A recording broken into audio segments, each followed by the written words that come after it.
Waking up pregnant with a dead woman's baby is one thing. Discovering that dead woman was your identical twin, a sister you never knew existed, is something else entirely. When interior designer Alara Quinn opens her eyes in a fortress mansion owned by Roman Vale, the most feared crime lord in New York, she realizes the surrogacy agreement she signed has trapped her in a nightmare far darker than anything she imagined. The child inside her is the last piece of a shattered family, and Roman will do anything to protect it, even if that means keeping Alara locked away from the world she knows. If you're hooked, stay until the end. Hit that like button and drop a comment with your city so I can see how far this story travels. The headache came first. Alara Quinn felt it boring into her skull before she even opened her eyes, a dull, persistent throb that pulsed in rhythm with her heartbeat. Her mouth tasted like metal and old pennies. Her limbs felt heavy, disconnected, like they belonged to someone else entirely. When she finally managed to pry her eyelids open, the light was wrong. Not the flat, grayish glare of her Brooklyn studio apartment where the neighbor's fire escape blocked most of the morning sun. This light was golden, slanting through floor-to-ceiling windows draped in fabric that probably cost more than her monthly rent. The ceiling above her stretched impossibly high, decorated with crown molding so intricate it looked hand-carved. Alara's breath caught. She wasn't home. She tried to sit up and immediately regretted it. Her stomach lurched, and a wave of nausea rolled through her body with enough force to make her collapse back against pillows that felt like clouds. Expensive clouds. The kind of pillows people put in magazines. Easy. The voice came from somewhere to her left, low, male, and completely unfamiliar. Alara's head whipped toward the sound despite the pain it caused. A man stood near the window, backlit by that golden light. Tall, broad-shouldered. His silhouette reminded her of the marble statues she'd studied in art history classes back when she thought she'd end up doing something more creative than staging overpriced condos for real estate agents who barely remembered her name. "Who the hell are you?" Her voice came out rough, scraped raw. The man moved closer, stepping into clearer light, and Alara's chest tightened. He was striking in a way that made her uncomfortable. Not handsome in the safe catalog model sense, but compelling. Sharp cheekbones. A jaw that looked like it had been designed to intimidate. Dark hair pushed back from his forehead. Eyes so pale they were almost colorless, gray or maybe silver, watching her with an intensity that made her skin prickle. "My name is Roman Vale," he said. "You're in my home." "I don't—" Alara tried to sit up again, moving more slowly this time. Her hands went instinctively to her stomach, and that's when she felt it. The slight swell. The subtle fullness that hadn't been there before. Her blood turned to ice. "What did you do to me?" The words came out as a whisper, then louder, sharper. "What the fuck did you do?" Roman Vale didn't flinch. He stood perfectly still, hands clasped loosely in front of him like he was attending a business meeting, rather than watching a woman wake up in his house with no memory of how she got there. "You signed a contract," he said calmly. 3 months ago. A surrogacy agreement facilitated through a private medical clinic. The words hit her like physical blows. Surrogacy. Contract. 3 months. Alara's mind spun backward, grasping for memories through the fog. She remembered the clinic. God, yes, she remembered. A pristine building in Manhattan with floors so polished you could see your reflection. She'd been broke, desperate after her design business collapsed, and her landlord started leaving eviction notices on her door. The compensation they'd offered was obscene. Enough to start over. Enough to stop drowning. She'd signed papers, so many papers, but she'd never gone through with the procedure. She'd backed out at the last minute, hadn't she? Walked out of that clinic and caught the subway back to Brooklyn, telling herself she'd find another way to survive. Except now there was a life growing inside her. "No," Alara said, shaking her head hard enough to make the room tilt. "No, I didn't. I left. I changed my mind." "You were sedated," Roman said, and there was something in his voice now. Not quite regret, but something heavier than simple explanation.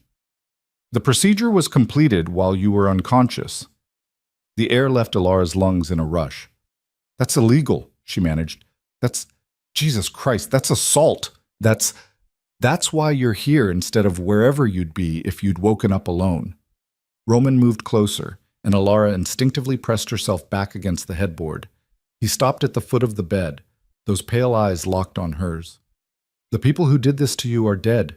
The clinic has been shut down, and you are carrying a child that is worth more than you can possibly understand. Alara's hands were shaking. She pressed them flat against the silk duvet, trying to ground herself in something real.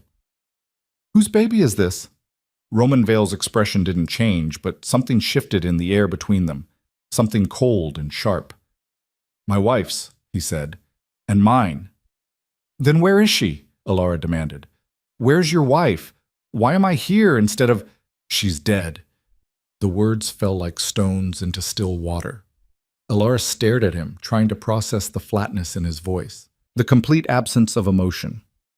She died 4 months ago, Roman continued, before she could carry the child herself. The embryo was already created. The surrogacy was arranged, and then the people we trusted to protect this process decided to take shortcuts. By drugging me? Alara's voice cracked. By implanting an embryo in my body without my consent? Yes. No apology, no justification, just that single, stark confirmation. Alara wanted to scream, she wanted to run, but her body felt alien and heavy, and she had no idea where she was or how to get out. You can't keep me here, she said instead, forcing steel into her voice. I don't care who you are or what kind of security you think you have. You can't. I can, and I will. Roman's tone didn't rise, but the authority in it was absolute. Because the moment you step outside these walls, you become a target. The child you're carrying is the heir to everything I've built. And there are people who would kill you both without hesitation to prevent that inheritance. Alara's laugh came out bitter and slightly hysterical. Heir! You're talking about this like it's a throne. Like this is, what, some kind of Mafia movie? Roman Vale's expression finally changed. His mouth curved into something that wasn't quite a smile. Close enough, he said. The next few hours passed in a blur of information that Alara's brain kept trying to reject. A doctor came, an older woman with steady hands and kind eyes that didn't quite match the ruthless efficiency with which she examined Alara. Blood pressure, ultrasound. Questions about symptoms and comfort levels delivered in the same calm, clinical tone someone might use to discuss the weather. Alara answered mechanically, her mind spinning in circles. Pregnant. 3 months. No consent. The words kept bouncing around her skull, refusing to settle into anything resembling acceptance. When the doctor finally left, a woman who introduced herself as Irina arrived with food. She was middle-aged and stocky, with iron gray hair pulled into a severe bun, and an expression that suggested she'd seen too much to be impressed by much of anything anymore. Eat, Irina said, setting down a tray laden with soup, bread, fruit, and what looked like fresh squeezed juice. Baby needs food. You need food. I need to leave, Alara countered. It gave her a look that was almost pitying. You're not prisoner, she said in accented English. You're protected. Is different. Is it? Yes. Irina moved toward the door, then paused. Mr. Vale lost wife, lost unborn child, lost future, now has chance at piece of that back. You think he lets that go? You think he lets you go? She left before Alara could respond. The food sat untouched on the tray while Alara stared out the window at manicured grounds that stretched farther than she could see. High walls topped with what she suspected was very sophisticated security. Gardens that probably required a full-time staff. Somewhere in the distance, a fountain. This wasn't a home. It was a fortress. And she was trapped inside it. Matsen. Roman Vale didn't return until evening. Alara had spent the afternoon exploring the bedroom, because it was a bedroom, not a cell, even if the distinction felt purely semantic at this point. Attached bathroom done in marble and gold fixtures. Walk-in closet already stocked with clothes in her size, which was somehow more disturbing than if it had been empty. Windows that didn't open, she discovered after 20 minutes of trying. She was standing at the glass, forehead pressed against the cool surface, when she heard the door open behind her. You should eat. Roman's voice. Alara didn't turn around. You should go to hell. Probably. He moved closer and she caught his reflection in the window glass. Still wearing the same dark suit, though he'd loosened his tie. He looked tired, she realized, lines around his eyes that hadn't been as visible in the morning light. But that doesn't change your situation. My situation. Alara finally turned to face him. You mean being kidnapped and held hostage by a criminal who thinks he can just... I prefer entrepreneur, Roman interrupted mildly. I prefer to call things what they are. His mouth twitched, almost a smile. Almost. You have spirit. My wife would have liked that. The mention of his dead wife, the woman whose baby Alara was apparently carrying, sent a fresh wave of surreal horror through her system. Don't, Alara said sharply. Don't talk about her like we would have been friends. Don't act like this is anything other than what it is. And what is it? Insane, illegal, wrong on every possible level. Roman moved to the tray of food, picked up the untouched soup, and brought it to her. Alara stared at him. I'm not going to eat just because the child needs nutrients. His voice was quiet but implacable. Whatever anger you have toward me, don't take it out on an innocent life. Alara wanted to throw the bowl in his face. She wanted to scream that none of this was her responsibility, that she never agreed to any of it. Instead, she found herself taking the bowl, hating herself for it, but taking it anyway. She sat on the edge of the bed and forced herself to swallow the soup while Roman watched from near the window. It was good, rich and flavorful in a way that made her realize she was actually hungry. She finished half the bowl before her stomach couldn't handle any more. Who was she? Alara asked finally. Your wife. Roman was quiet for so long she thought he might not answer. Then, her name was Isabel. She was brilliant, fierce. She had a gift for seeing through lies, which made her dangerous to the right people. He paused. Wrong people, I suppose, depending on your perspective. How did she die? Car accident. The words came out flat. Except it wasn't an accident. It was an execution designed to look like one. Alara's fingers tightened on the soup bowl. And you want to bring a child into this? Into whatever world you live in, where people get murdered and made to look like accidents? I want my son to live. Roman's eyes met hers, and there was something burning in those pale depths, something that looked almost like pain. I want him to know his heritage, to grow up strong and protected and aware of exactly what threats exist in this world. My wife is gone, but part of her is still here. His gaze dropped to Alara's stomach. I won't lose that too. The intensity in his voice made Alara's skin prickle. You keep saying him, she said. How do you even know it's a boy? We had genetic testing done on the embryo before it was implanted. A son. Roman's expression softened almost imperceptibly. Isabel wanted a son first. She had names picked out, a whole future planned. Something twisted in Alara's chest, something that felt dangerously close to sympathy, which she absolutely could not afford to feel for this man. I'm sorry she's dead, Alara said carefully. I'm sorry you lost her, but that doesn't give you the right to imprison me, to force me into this. You're right. Roman's agreement caught her off guard. It doesn't. But whether I have the right or not is irrelevant at this point. You're here. You're carrying my child, and I will do whatever is necessary to protect you both. Even if I don't want your protection? Especially then. Alara set the soup bowl aside and stood, facing him fully. You can't keep me locked up for 9 months. You can't. I can, and I will. Roman moved closer, and despite every instinct screaming at her to back away, Alara held her ground. But I'd prefer not to make this a war between us. You're intelligent. You're resourceful. Given time, you'll see that cooperation serves you better than constant resistance. Cooperation? Alara's laugh was harsh. You mean submission. I mean survival.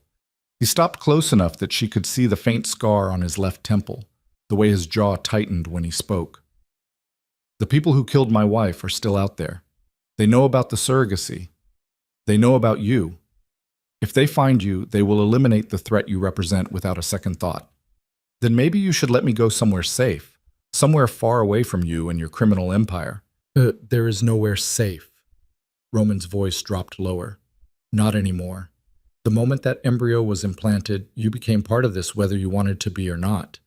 The only question now is whether you survive it.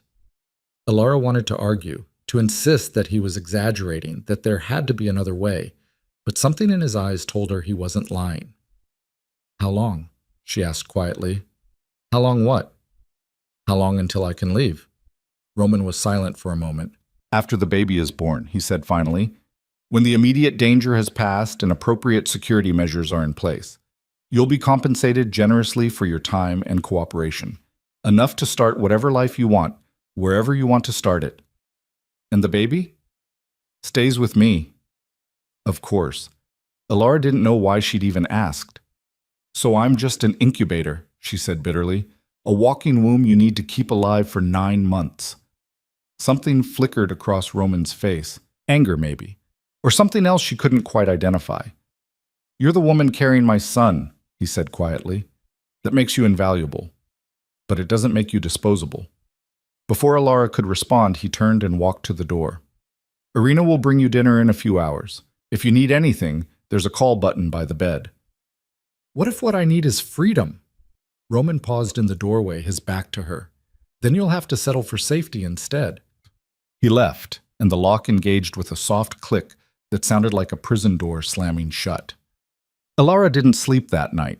She lay in the massive bed, staring at the ceiling, trying to make sense of the impossible situation she'd found herself in. Every time she closed her eyes, she saw Roman Vale's face, those pale, unreadable eyes, the absolute certainty in his voice when he talked about keeping her here. She'd been poor before, desperate even, but she'd always had her freedom. Now she had luxury and safety and a child growing inside her that wasn't supposed to be there. The cruelty of it made her want to scream. Around 3 a.m, she gave up on sleep entirely and went to the window. The grounds were lit by subtle landscape lighting that made everything look like a stage set, beautiful and artificial and completely removed from reality. She pressed her hand against her stomach, still barely rounded, but undeniably present. This isn't your fault, she whispered to the life inside her. Whatever happens, this isn't your fault. The baby, because that's what it was now, whether she'd chosen it or not, didn't respond. But Alara felt the weight of responsibility settling onto her shoulders anyway. She'd spent her entire life trying to build something that mattered. A career. A reputation. A future that belonged to her alone. Now her body belonged to someone else's vision of what should be. The unfairness of it burned in her throat like acid. Morning came with Irina and another tray of food. Eat, the older woman said, setting it down with the same no-nonsense efficiency as before. Doctor says you must gain weight. Baby is small. The baby is 3 months old, Alara said. Of course it's small. Irina gave her a look that suggested she didn't appreciate sass with her morning deliveries. Mr. Vale says you can walk grounds today. Fresh air is good. Alara sat up straighter. I can go outside? With escort, security. Irina moved to the closet and started pulling out clothes. It's dangerous for you to be alone, but fresh air is important. It wasn't freedom, but it was something. Alara found herself showering and dressing with more care than she had in months. The clothes fit perfectly, designer labels she recognized from magazine spreads. Everything soft and expensive and carefully chosen for a pregnant woman's comfort. The attention to detail was almost worse than if they'd just thrown random clothes at her. When she emerged from the bathroom, a man was waiting in the bedroom. Young, maybe mid-20s, with dark hair and watchful eyes. He nodded politely. Miss Quinn, I'm Marcus. I'll be accompanying you this morning. You mean guarding me? His expression didn't change. Escorting. Mr. Vale's orders. Of course they are. The grounds were even more impressive up close. Manicured lawns. Flowering gardens that probably required an army of gardeners. The fountain she'd glimpsed from the window turned out to be a massive marble installation featuring some kind of mythological scene she couldn't quite identify. Everything was beautiful. Everything felt like a cage. Marcus kept a respectful distance, but never let her get more than a few feet ahead. Alara tested the boundaries, walking faster, changing direction suddenly. He matched her every move without apparent effort.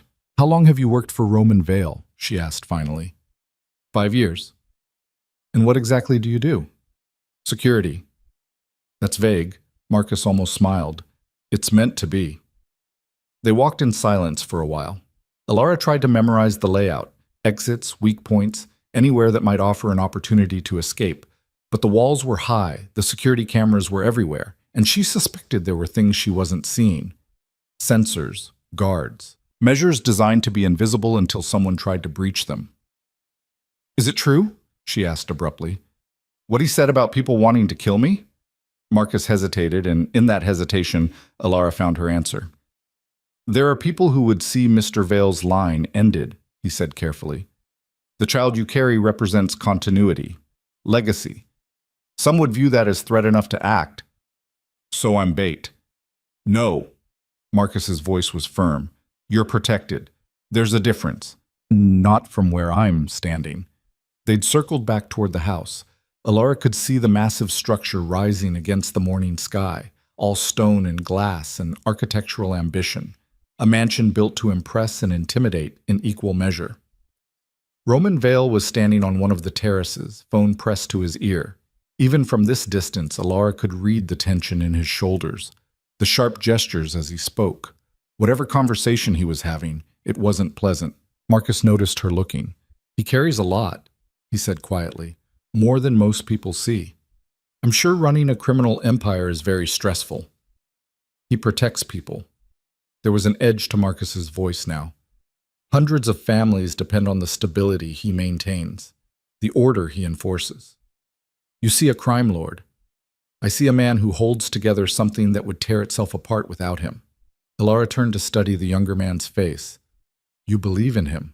"I'm alive because of him." Marcus met her eyes. "So are a lot of other people. Whatever you think you know about Mr. Vale, you're only seeing part of the picture." Before Alara could respond, Roman appeared at the terrace railing. He said something into his phone, then ended the call and descended the stone steps toward them. "Miss Quinn." His greeting was formal. "I trust the grounds are adequate?" "They're a very pretty prison," Alara replied. Roman's expression didn't change, but she saw Marcus tense slightly beside her. "I need to speak with you," Roman said. "Something's come up." "How ominous." "Marcus, give us a moment."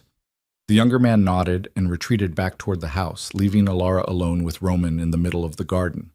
Around them, flowers bloomed in colors too perfect to seem entirely natural. "What is it?" Alara asked when the silence stretched too long. Roman's pale eyes fixed on hers. "There's something I didn't tell you yesterday. About my wife. About Isabel." "What kind of something?" He seemed to be choosing his words carefully, which was somehow more disturbing than if he'd just blurted it out. "The genetic testing we had done before the embryo was implanted, it revealed something unexpected, a marker that appeared in both the maternal and paternal DNA."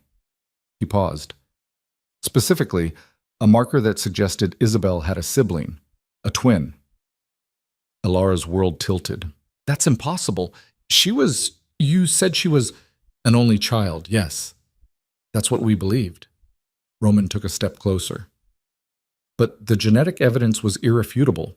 Somewhere she had a twin sister, separated at birth most likely." The implication hit Alara like a physical blow. "No," she said. "No, you can't be suggesting—" "When the clinic sent me your information after the procedure was completed without your consent, I had my people look into your background, your genetics." Roman's voice was steady, but there was something almost gentle in it now. "Alara, you're not just a random surrogate. You're Isabel's biological twin sister." The words didn't make sense. They couldn't make sense. "That's insane," Alara whispered. "I would know. My mother would have told me. There's no way you were adopted. Through a private agency that closed down 20 years ago. The records were sealed. How do you— I have resources. And once I suspected the connection, I had the genetic testing redone. Multiple times through different labs."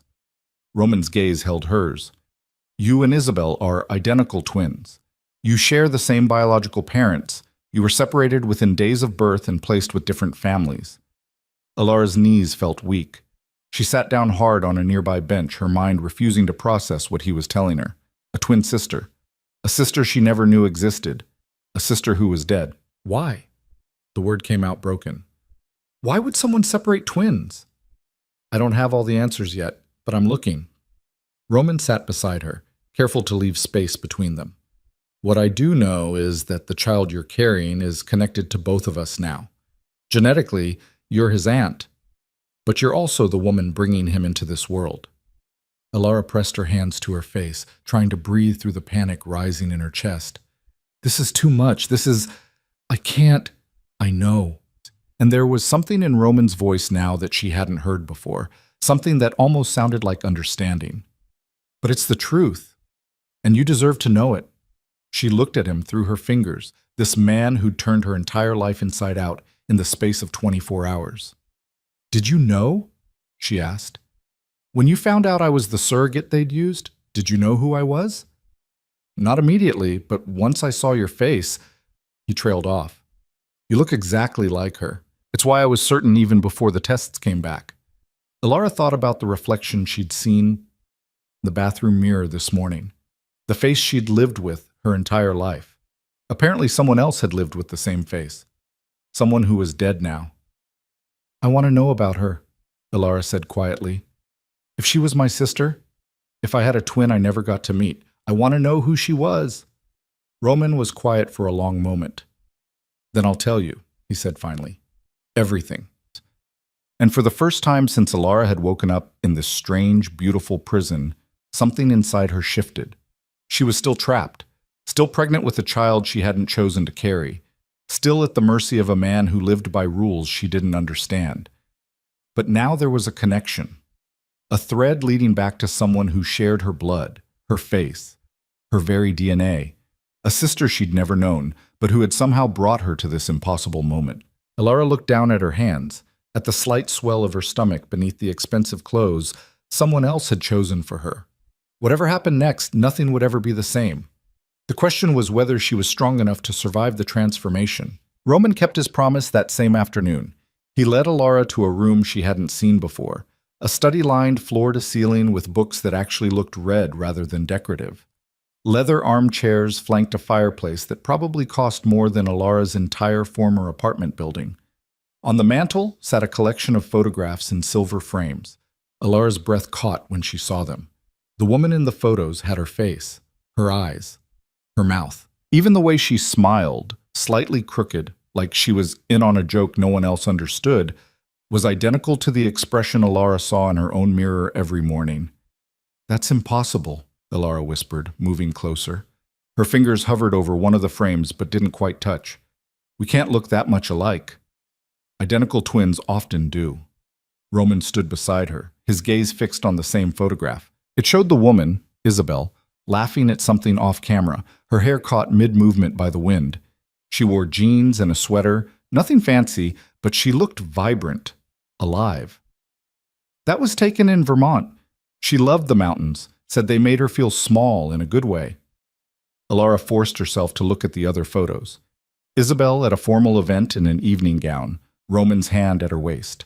Isabel curled up with a book, glasses perched on her nose. Isabel in what looked like a professional setting, gesturing emphatically at someone outside the frame. Each image felt like looking at a version of herself she'd never been. Polished, confident, loved. Tell me about her, Alara said, finally tearing her gaze away from the photographs. Not just facts. Tell me who she was. Roman moved to one of the armchairs and gestured for Alara to take the other. She sat, suddenly exhausted despite having done nothing all day but walk the grounds and try not to have a breakdown. She was stubborn, Roman began, a ghost of a smile touching his mouth. Infuriatingly stubborn. Once she made up her mind about something, you could present her with every logical argument in the world and she'd still do exactly what she wanted. Sounds difficult. She was. But she was also brilliant at reading people. She could walk into a room and within 10 minutes tell you who was lying, who was afraid, who was dangerous. He leaned back, his pale eyes distant. That's how we met. She was working as a consultant for a law firm I had business with. I tried to manipulate the negotiation, and she called me out in front of everyone. Despite everything, Alara felt a flicker of interest. What did you do? I was furious. No one spoke to me that way. Roman's smile widened slightly. So naturally, I asked her to dinner. Naturally. She said no, told me I was exactly the kind of man her mother warned her about. He paused. Then she showed up at my office 2 days later and told me she'd reconsidered. Said she was curious whether I was actually as dangerous as I pretended to be. Alara found herself leaning forward despite her better judgment. And was he? Were you? Roman's expression shifted, something darker sliding across his features. More than she realized at first. But by the time she understood the full scope of what I did, she was already in too deep. His jaw tightened. I gave her multiple opportunities to leave, to walk away before it became complicated. She refused every single one. Why? She said everyone deserved a chance at redemption, even people like me. Roman's voice had gone quiet. She believed that if I wanted to build something legitimate, something that could help people instead of just extracting from them, she could guide me toward it. She thought love could change someone's fundamental nature. Could it? Roman was silent for a long moment. I was trying to find out when she died. The rawness in his voice made Alara's chest ache. She pushed the feeling away, reminding herself that this man had still kidnapped her, still held her prisoner, regardless of what grief he carried. You said she was murdered, made to look like an accident. A car crash on a mountain road. Brake lines cut, steering compromised. By the time I got there, he stopped, his hands clenching on the armrests. She was already gone, our unborn child with her. Alara's hand went instinctively to her stomach. But the embryo, we'd created several during the IVF process. Standard procedure. They were in storage at the clinic. Roman's gaze sharpened on her. 3 months after Isabel's death, I decided to move forward with the surrogacy anyway. I wasn't ready to let go of the last piece of her I had left. So you found someone to carry your child. I found a reputable agency, vetted candidates carefully, made sure everything was legal and consensual. His expression hardened. What I didn't account for was corruption inside the clinic itself. Someone on my payroll feeding information to my enemies, someone who saw an opportunity to sabotage the process. Alara's mind raced. They implanted the embryo in me specifically because I'm her twin. I believe so, though I'm still trying to determine who orchestrated it and why. Roman leaned forward, elbows on his knees.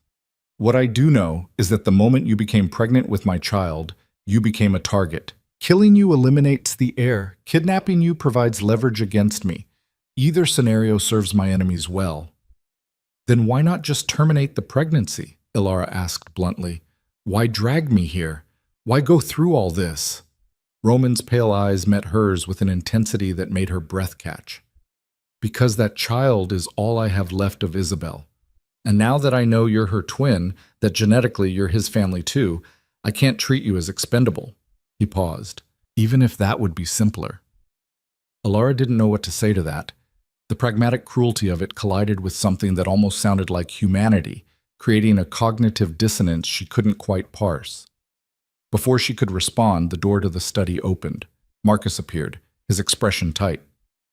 Sir, we have a situation. Roman was on his feet immediately, all traces of vulnerability vanishing behind a mask of cold authority. What kind of situation? Perimeter breach, east wall, 3 unknowns, heavily armed. Alara's blood turned to ice. Roman turned to her, his voice clipped and absolute. Stay here. Lock the door behind me. Don't open it for anyone except Marcus or myself. What's happening? Exactly what I warned you about. He was already moving toward the door, Marcus falling into step beside him. Stay away from the windows. Don't make yourself visible. Then they were gone, and Alara was alone in the study with photographs of her dead twin sister staring at her from the mantel.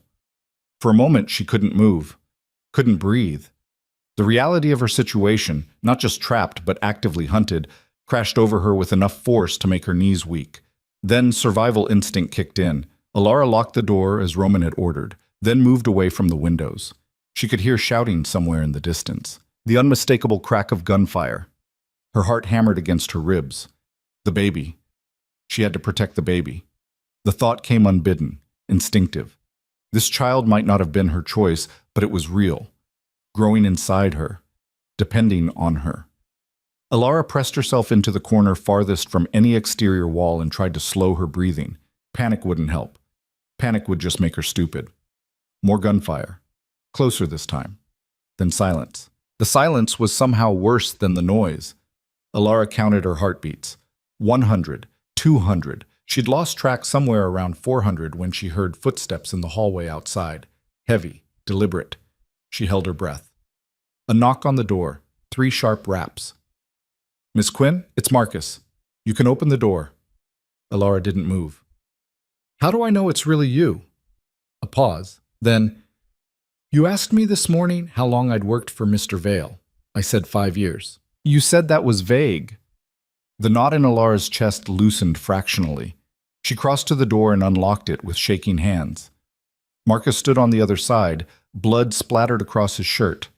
Not his blood, Alara realized with a sickening lurch. Someone else's. "Are you hurt?" he asked immediately. "No, What happened? Is Roman—" "Mr. Vale is fine. The threat has been neutralized."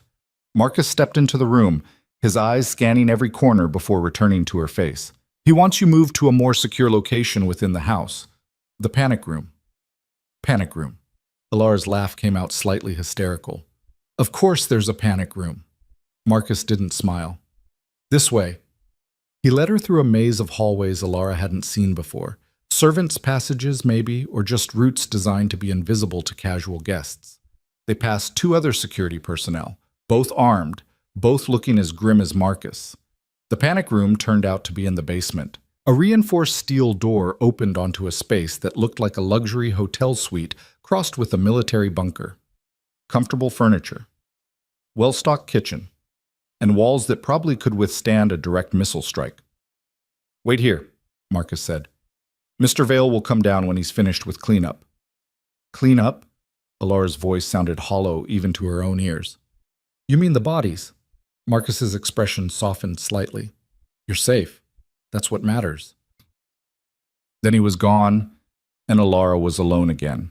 She sank onto the sofa, because of course there was a sofa, because even panic rooms in Roman Vale's world had to be furnished with expensive leather, and tried to process what had just happened.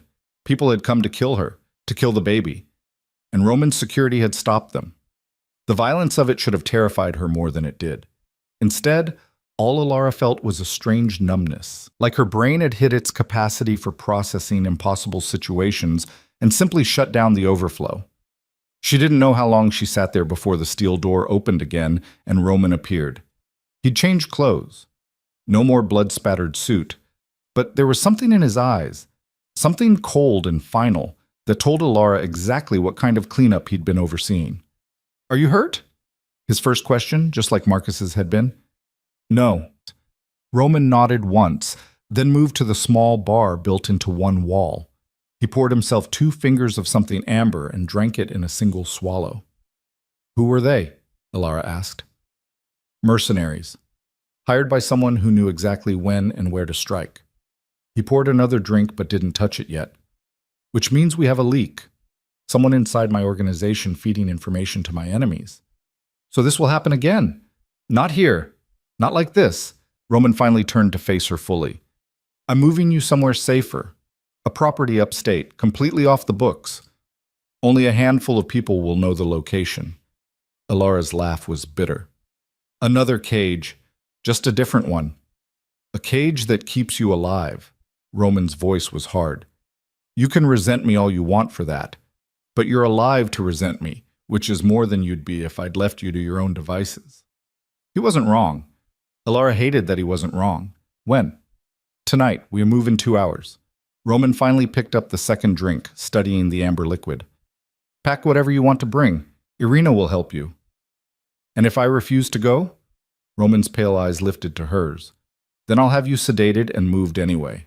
I'd prefer not to, but I will." There it was. The truth beneath all the careful consideration and almost gentle explanations. Roman Vale would do whatever was necessary to protect his unborn child, including treating Alara like cargo if she forced his hand. "I hate you," she said quietly. "I know." He drank the whiskey. "But hate me alive rather than dead. It's a better arrangement for everyone." Before Alara could respond, her phone, the one they'd returned to her that morning, wiped clean of all her contacts and apps, buzzed in her pocket. She pulled it out, frowning, a text from an unknown number. Her blood turned cold as she read it. "Did Roman tell you how Isabel really died? Ask him about the baby. Ask him why she was driving that night." Alara's hand shook as she looked up at Roman. "What?" he asked immediately, reading her expression. What's wrong? She held out the phone without speaking. Roman's face went completely blank as he read the message. Then something dark and dangerous slid across his features, something that reminded Alara exactly how violent this man could be when pushed. Who sent this? His voice was ice. I don't know. Unknown number. Roman pulled out his own phone, barking orders at whoever answered on the other end. Trace the number, find the source, lock down all communications. He ended the call and looked at Alara with an expression she couldn't quite read. Whatever they're trying to imply. Just tell me the truth, Alara interrupted. Was Isabel pregnant when she died? Beyond the embryos you'd already created? Roman's silence was answer enough. She was 14 weeks along, he said finally. We'd just started telling people. She was driving to meet her doctor for a routine checkup when the accident happened. Alara's mind raced. But you said the embryos were created during IVF. Why would you need IVF if she was already pregnant? The IVF was earlier, before she conceived naturally. Roman's jaw was tight. We'd been trying for years. Multiple rounds of treatment. The embryos were created as a precaution in case natural conception didn't work. Then it did. We thought we'd finally gotten our miracle. And someone killed her for it. Yes. The single word carried the weight of mountains. Alara looked down at the text again. The implication was clear. Someone wanted her to doubt Roman's version of events, to think there was more to the story than he'd told her. Why was she driving herself? Alara asked. If you're this powerful, this paranoid about security, why wasn't she protected? Roman's expression turned to stone. She insisted on independence, on maintaining her own life separate from mine. I had security follow her, but at a distance. She hated feeling watched. His hands clenched.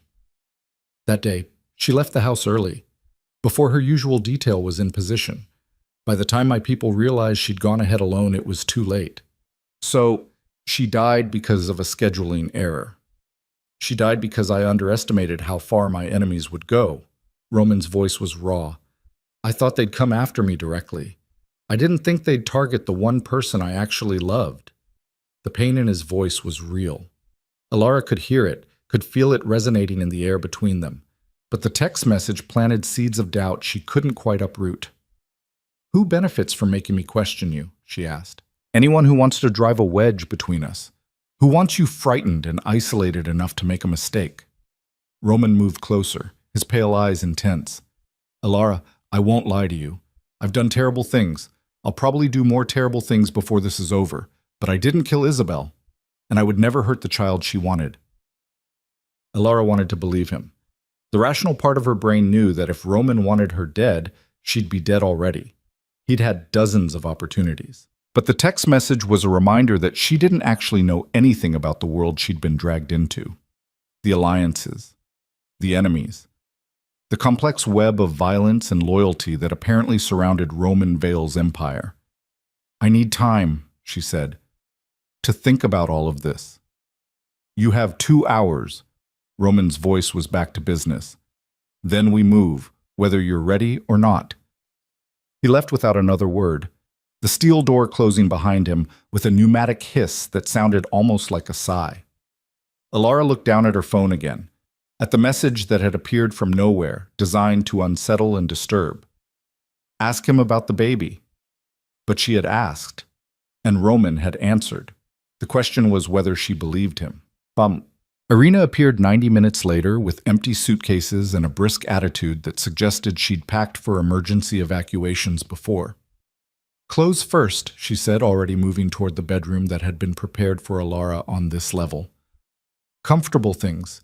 You will be in a new place for many weeks, maybe months. Sounds like paradise, Alara muttered. Irina gave her a sharp look. You think this is bad? You should see what happens to people Mr. Vale doesn't protect. She started pulling clothes from drawers, folding them with military precision. My daughter was in bad situation. Terrible man. Mr. Vale helped her disappear, gave her new identity, new life. She is safe now. Happy. He's not a saint, Irina. No, but he keeps his promises. The older woman paused, a sweater held loosely in her hands. Mrs. Isabel used to say that. Roman is many things, but he always keeps his word. If he says you are protected, you are protected. Ilara wanted to argue, to point out that protection that came with imprisonment wasn't really protection at all. Instead, she found herself helping pack, choosing which clothes to bring, which books from the small library someone had stocked in the panic room. Small, stupid decisions that felt like the only control she had left. They were nearly finished when Marcus appeared in the doorway. "Convoy's ready. We leave in 15 minutes. Convoy. Ilara looked up from the suitcase she'd been filling. How many vehicles? 4, 2 ahead, 2 behind, all armored. We'll have air support tracking until we're clear of the city. The scale of it was absurd, like she was some kind of head of state being moved through a war zone, except the war zone was real. The people trying to kill her were real, and the baby growing inside her was the prize everyone wanted. Ilara zipped the last suitcase closed and straightened, pressing a hand to her lower back. The ache there had been building all day. Stress, probably. Or just the physical reality of being pregnant. "Let's get this over with," she said. Marcus and another guard carried her luggage while Ilara followed Irina through more hidden passages. They emerged in an underground garage that looked like it could house a small army.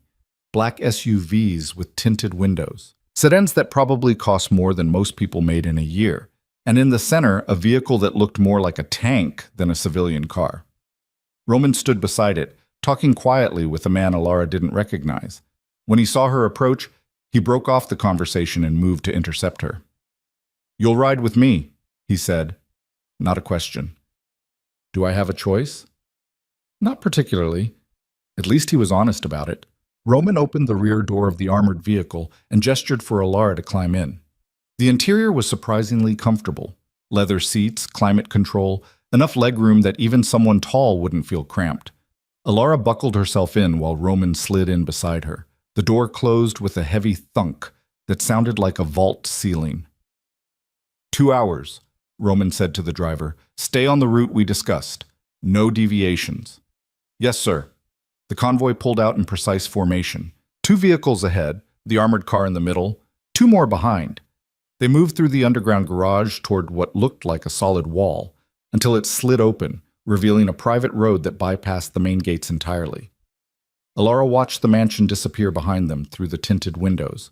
Part of her felt relief at leaving. Another part whispered that she was just trading one cage for another. They drove in silence for the first 30 minutes. The city gave way to suburbs, then to stretches of highway bordered by forests that looked black in the darkness. Ilara kept her eyes on the window, watching the world slide past. "You should try to sleep," Roman said eventually. "It's a long drive." "I'm not tired." "You're exhausted. I can see it." Ilara turned to look at him. In the dim light from the dashboard, his face was all sharp angles and shadows. He looked tired too, she realized. The kind of bone-deep weariness that came from carrying too much for too long. "How do you do it?" she asked. "Live like this constantly, always waiting for the next attack." Roman was quiet for a moment. "You get used to it. The hypervigilance becomes normal. You learn to sleep light, react fast, trust no one completely." He glanced at her. "It's not a life I'd wish on anyone." "But it's the life you're forcing on me." "Only temporarily, until the threat is neutralized and appropriate measures are in place." "You keep saying that. But what if the threat is never neutralized? What if this is just how things are in your world?" Roman's jaw tightened. "Then I'll make sure you and the child are protected anyway, whatever that requires." His certainty should have been comforting. Instead, it just reminded Ilara how completely her autonomy had been stripped away. She turned back to the window, watching the dark trees blur past. Somewhere out there was her old life. Her tiny apartment with the broken dishwasher and the view of the neighbor's brick wall. Her portfolio of design work that had never quite translated into stable income. The freedom to make her own terrible decisions. All of it felt like it belonged to someone else now. "I want to know more about her," Ilara said abruptly. "About Isabel, what she liked, what she hated, everything." Roman shifted beside her. She could feel his gaze on her profile. "Why?" "Because she was my sister. Because I have a right to know who she was." Ilara finally looked at him again. "And because if I'm going to carry her child, I want to understand what kind of person she was. What she would have wanted for him." Something in Roman's expression softened fractionally. She loved old movies. The black and white ones from the 40s and 50s. She said modern films were too polished, too self-aware. He paused, seeming to gather memories. She collected vintage jewelry. Not expensive pieces, just things with history. She'd spend hours in antique shops looking for brooches or earrings with stories attached. Alara felt a strange pang in her chest. She'd always been drawn to vintage things too, old buildings with character, furniture with wear marks that told stories. What else? She couldn't cook to save her life, burned water somehow. But she loved good food, so we had a chef who tolerated her constant presence in the kitchen, asking questions. Roman's mouth curved slightly. She wanted to learn. She just never had the patience to follow recipes properly. Sounds frustrating. It was charming. The fondness in his voice was undeniable. Everything about her was charming, even the parts that should have been annoying. They talked for the next hour, Roman sharing pieces of Isabel's life while Alara listened, hungry for details about the sister she'd never known. The woman who shared her DNA but had lived a completely different existence. Isabel had been bold where Alara was cautious, confident where Alara second-guessed herself. She'd walked into dangerous situations because she believed in her ability to navigate them. And it had gotten her killed. The thought sobered Alara, reminded her that whatever similarities she shared with her twin, their outcomes had diverged sharply. Isabel was dead. Alara was alive. And the child that should have been Isabel's was growing inside Alara's body instead. The cosmic cruelty of it made her want to scream. Instead, she pressed her hand to her stomach and felt the slight swell there. Real. Undeniable. "We're close," the driver said from the front seat. Alara looked out the window. They'd left the highway some time ago, now traveling on increasingly narrow roads through dense forest. No streetlights, no other vehicles, just darkness and trees. Finally, the convoy turned onto a private drive marked only by a stone pillar with no signage. They followed it for another 10 minutes before a house appeared through the trees. Calling it a house felt inadequate. It was a sprawling compound built into the hillside, all stone and glass and architectural ambition. Lights glowed from within, warm against the cold darkness outside. The convoy pulled up to the main entrance. Guards emerged from the shadows. More security, Alara realized. This place was just as fortified as the mansion, just better hidden. Roman climbed out first, then offered Alara his hand. She ignored it and got out on her own, immediately regretting it when her stiff legs nearly buckled. Roman caught her elbow, steadying her. "Stubborn," he muttered. "Independent," Alara corrected. His mouth twitched, almost a smile. The interior was beautiful in a way that felt more lived in than the mansion. Comfortable furniture, artwork that looked chosen for personal taste rather than investment value, a stone fireplace with logs already crackling. "Master suite is upstairs," Roman said, leading her through the main room.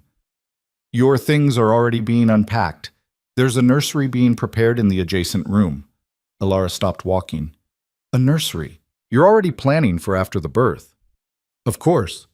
Roman turned to face her. "Did you think I wouldn't?" "I thought—" Alara stopped, not sure what she'd thought. "I assumed you'd have the baby somewhere else, a hospital, somewhere professional. We'll have a full medical team here when the time comes, but I want my son born somewhere safe, somewhere I control." His gaze was steady. "This is his home, Alara. It's yours too, for as long as you're carrying him." The possessiveness in his voice should have angered her. Instead, it just made her tired. "Show me the room," she said quietly. Roman led her upstairs to a suite that managed to be both spacious and somehow cozy. Large bed, sitting area, windows that overlooked the forest with the same bulletproof quality as the ones in the mansion. And through a connecting door, visible even from where Alara stood, was the nursery. She moved toward it before she could stop herself. The room was only partially finished, furniture still being assembled, walls painted a soft gray-blue. But there was already a crib, a rocking chair, shelves waiting for books and toys. "Isabel picked the color," Roman said from behind her. "Before she died. She wanted something neutral but warm, said a child's room should feel like a refuge." Alara pressed her hand to the doorframe, emotions she couldn't name rising in her throat. This should have been Isabel's moment, Isabel's nursery, Isabel's baby. Instead, it was Alara standing here, Alara carrying the child, Alara living the life her twin sister had died before she could complete. "I'm tired," she said, her voice rough. "I need to sleep." "Of course." Roman stepped back, giving her space. "If you need anything, there's a call button by the bed. Someone will respond immediately." Alara nodded, not trusting herself to speak. She waited until Roman left before letting the tears come. Silent, angry, grieving for a sister she'd never known and a life she'd never chosen. The baby shifted inside her, just a flutter, barely perceptible, but real. So terribly, impossibly real. Alara woke to sunlight streaming through unfamiliar windows and the smell of coffee drifting up from somewhere below. For a disoriented moment, she thought she was back in her Brooklyn apartment, that everything had been some kind of stress-induced fever dream. Then she felt the weight in her abdomen, the slight pressure against her bladder that meant the baby was real and growing and impossible to ignore. She pushed herself upright with a groan, her back protesting the movement. 4 months pregnant now, according to the doctor who'd examined her yesterday. 4 months of carrying a child she hadn't agreed to, in a body that felt less like her own with each passing day. The bedroom was exactly as she remembered from last night. Too large, too luxurious, too much like a gorgeous trap. Through the windows, she could see forest stretching in every direction. No neighbors. No other houses visible. Just trees and sky and the kind of isolation that probably cost a fortune to maintain. Alara made her way to the bathroom, splashed water on her face, and tried to recognize the woman staring back at her from the mirror. Same dark hair, though she hadn't bothered styling it in weeks. Same eyes, though they looked harder now. More wary. Isabel's eyes, she thought. Her dead twin's face looking back at her. The thought still felt surreal, like something from a badly written thriller rather than actual life. She dressed in loose pants and a sweater. Everything was loose now, designed to accommodate a body that was changing faster than she could accept, and made her way downstairs. The smell of coffee grew stronger as she descended. She followed it to a kitchen that managed to be both professional grade and somehow homey, all granite counters and copper pots hanging from a rack above the island. Roman stood at the stove, flipping what looked like an omelet. Alara stopped in the doorway, genuinely surprised. "You cook?" He glanced over his shoulder, his pale eyes assessing her in that way he had, like he could read her physical state from across a room. "I do many things people don't expect." He plated the omelet and gestured to the island. "Sit. You need to eat. I'm not hungry. The baby is. Sit." Alara bristled at the command but found herself obeying anyway. She was hungry, despite her claims otherwise. Starving, actually. In that specific way, pregnancy made her crave food and reject it in equal measure. Roman set the plate in front of her along with orange juice and a selection of fresh fruit. The omelet was perfectly golden, filled with vegetables and cheese that smelled divine. "Where's Irina?" Alara asked, picking up her fork. "I gave her the morning off. Thought you might prefer fewer people hovering." Roman poured himself coffee and leaned against the counter opposite her. "How did you sleep?" "Badly." Alara took a bite of the omelet and had to suppress a sound of appreciation. It was delicious. "Your bed is too soft. I'll have it replaced." "That's not—" She stopped, realizing he was serious. "Don't replace the bed. I'm just complaining." "You're entitled to complain." Roman sipped his coffee, watching her eat with that same assessing gaze. "The situation is not what you chose." "No, it's not." They sat in silence while Alara worked through the omelet. She could feel Roman's attention on her, heavy and constant. It should have made her uncomfortable. Instead, she found it oddly steadying, like having a guard dog that happened to be extremely dangerous but had decided she was worth protecting. "We need to talk," Roman said when she'd finished eating. "About what happens next." Alara set down her fork. "You mean about how long I'm staying in this gilded cage?" "I mean about the people who attacked us, about the leak in my organization, about keeping you alive long enough to deliver my son safely." His voice was level, but she could hear the steel underneath. "Someone inside my operation fed information to my enemies, someone I trusted, and until I find out who, nowhere is completely safe." "Then what's the point of moving me here?" "Damage control. Limiting who knows your location, making it exponentially harder for anyone to get to you." Roman set down his coffee cup. "But I need you to understand something. The people hunting us, they're not going to stop. They can't afford to. My son represents the continuation of everything I've built. To my enemies, that's an existential threat. Ilara's hand went instinctively to her stomach. So what? I just hide here forever? You hide here until I eliminate the threat, which I will. The certainty in his voice was absolute, but it requires time, resources, and unfortunately, some risk. What kind of risk? Roman hesitated, which was unusual enough that Ilara's chest tightened. The kind where I need to draw them out, make them think they have an opening. He met her eyes. I need to make them believe you're vulnerable. Ilara's stomach dropped. You want to use me as bait? I want to create a scenario where they feel confident enough to make a move, then crush them completely. Roman's expression was cold now, ruthless. But I won't do it without your consent. If you say no, we find another way. It just takes longer. And in the meantime, I stay locked up. Yes. Ilara pushed back from the island, pacing to the windows. The forest outside looked peaceful, deceptively safe. What exactly would this scenario involve? A controlled exposure. You'd appear to be alone, inadequately guarded. We'd leak the information through channels I know are compromised. When they strike, my people will be ready. Roman moved closer but didn't touch her. The risk is real, but so is the protection. I won't let them take you. You can't guarantee that. No, but I can make the odds extremely favorable. Ilara turned to face him, studying this man who'd upended her entire existence. He looked different in the morning light, less like a crime lord from a movie and more like someone who'd been carrying impossible weight for too long. Why should I trust you? Because if I wanted you dead, you would be. Because I've had 100 opportunities to eliminate you as a complication, and I've chosen protection instead. His jaw tightened. And because, despite what you think of me, I keep my promises. I promise to keep you safe. I will. Ilara wanted to argue, to point out all the ways he'd already failed to keep her safe by dragging her into this nightmare in the first place. But the baby shifted inside her, stronger now than it had been even a week ago, and she thought about spending the next 5 months trapped in this beautiful prison, waiting for threats that might never materialize into actual attacks. How long? She asked. If I agree to this insane plan, how long until it's over? Days? Maybe a week? They'll move fast once they think they have an opportunity. And then? And then I make sure they can never threaten my family again. The way he said family made something twist in Ilara's chest. Any of them. She should say no.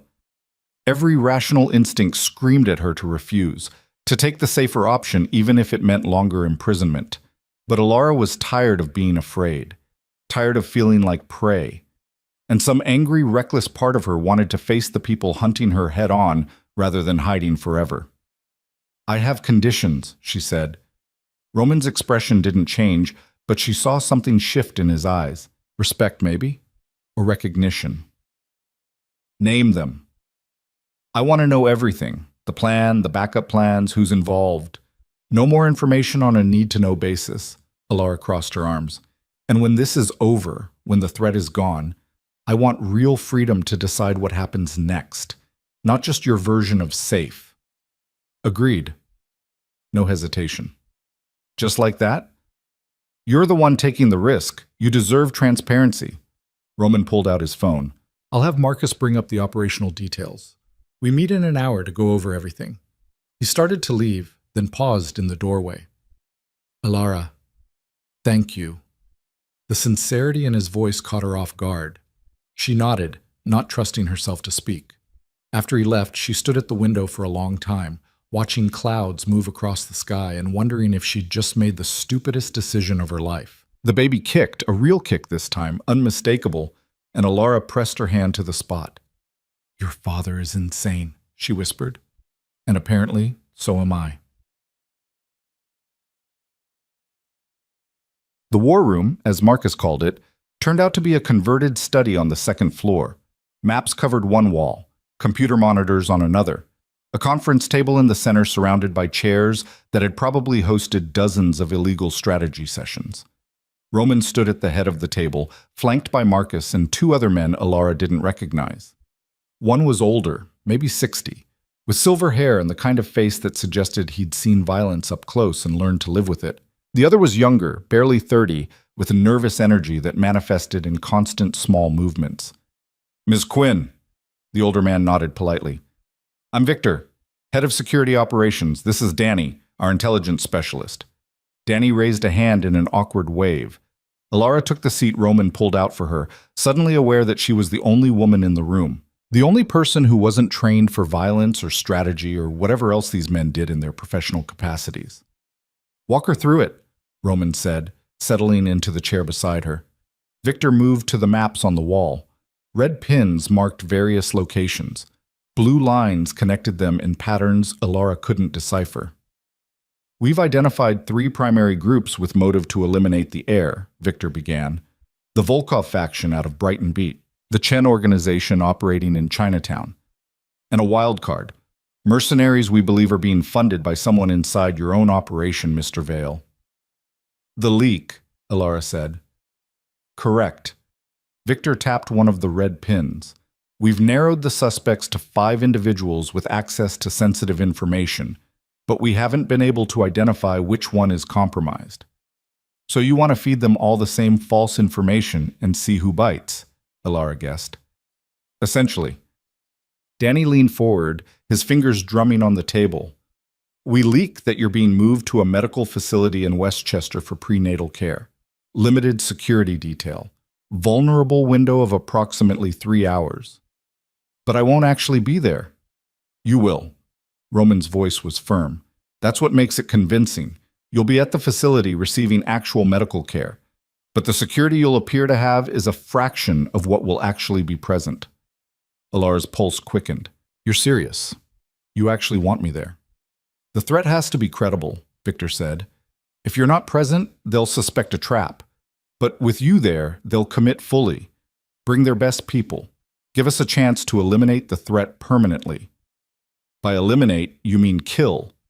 Victor's expression didn't change. "Yes."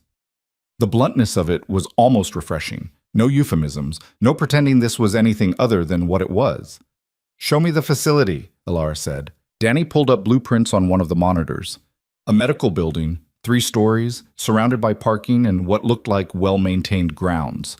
Standard suburban medical complex. "You'll enter through the main entrance with 1 visible guard," Danny explained. "Appear to go to the 3rd floor for your appointment.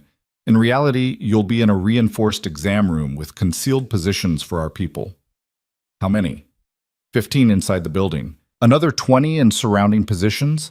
Sniper support on adjacent rooftops. Air assets on standby. Victor's tone was matter-of-fact. "If they come for you, we'll be ready." Alara studied the blueprints, trying to find the flaws in the plan. There had to be flaws. There were always flaws. What if they don't take the bait? What if they realize it's a trap? "Then we've lost nothing except time," Roman said, "and we move to more aggressive measures." "What kind of measures?" His pale eyes met hers, and she saw the predator beneath the careful civility. "The kind I'd prefer not to discuss in front of you." "Fair enough." "When?" Alara asked. 3 days? Roman leaned back in his chair. "We start leaking information tomorrow through multiple channels. Give them time to plan. Then we execute." 3 days.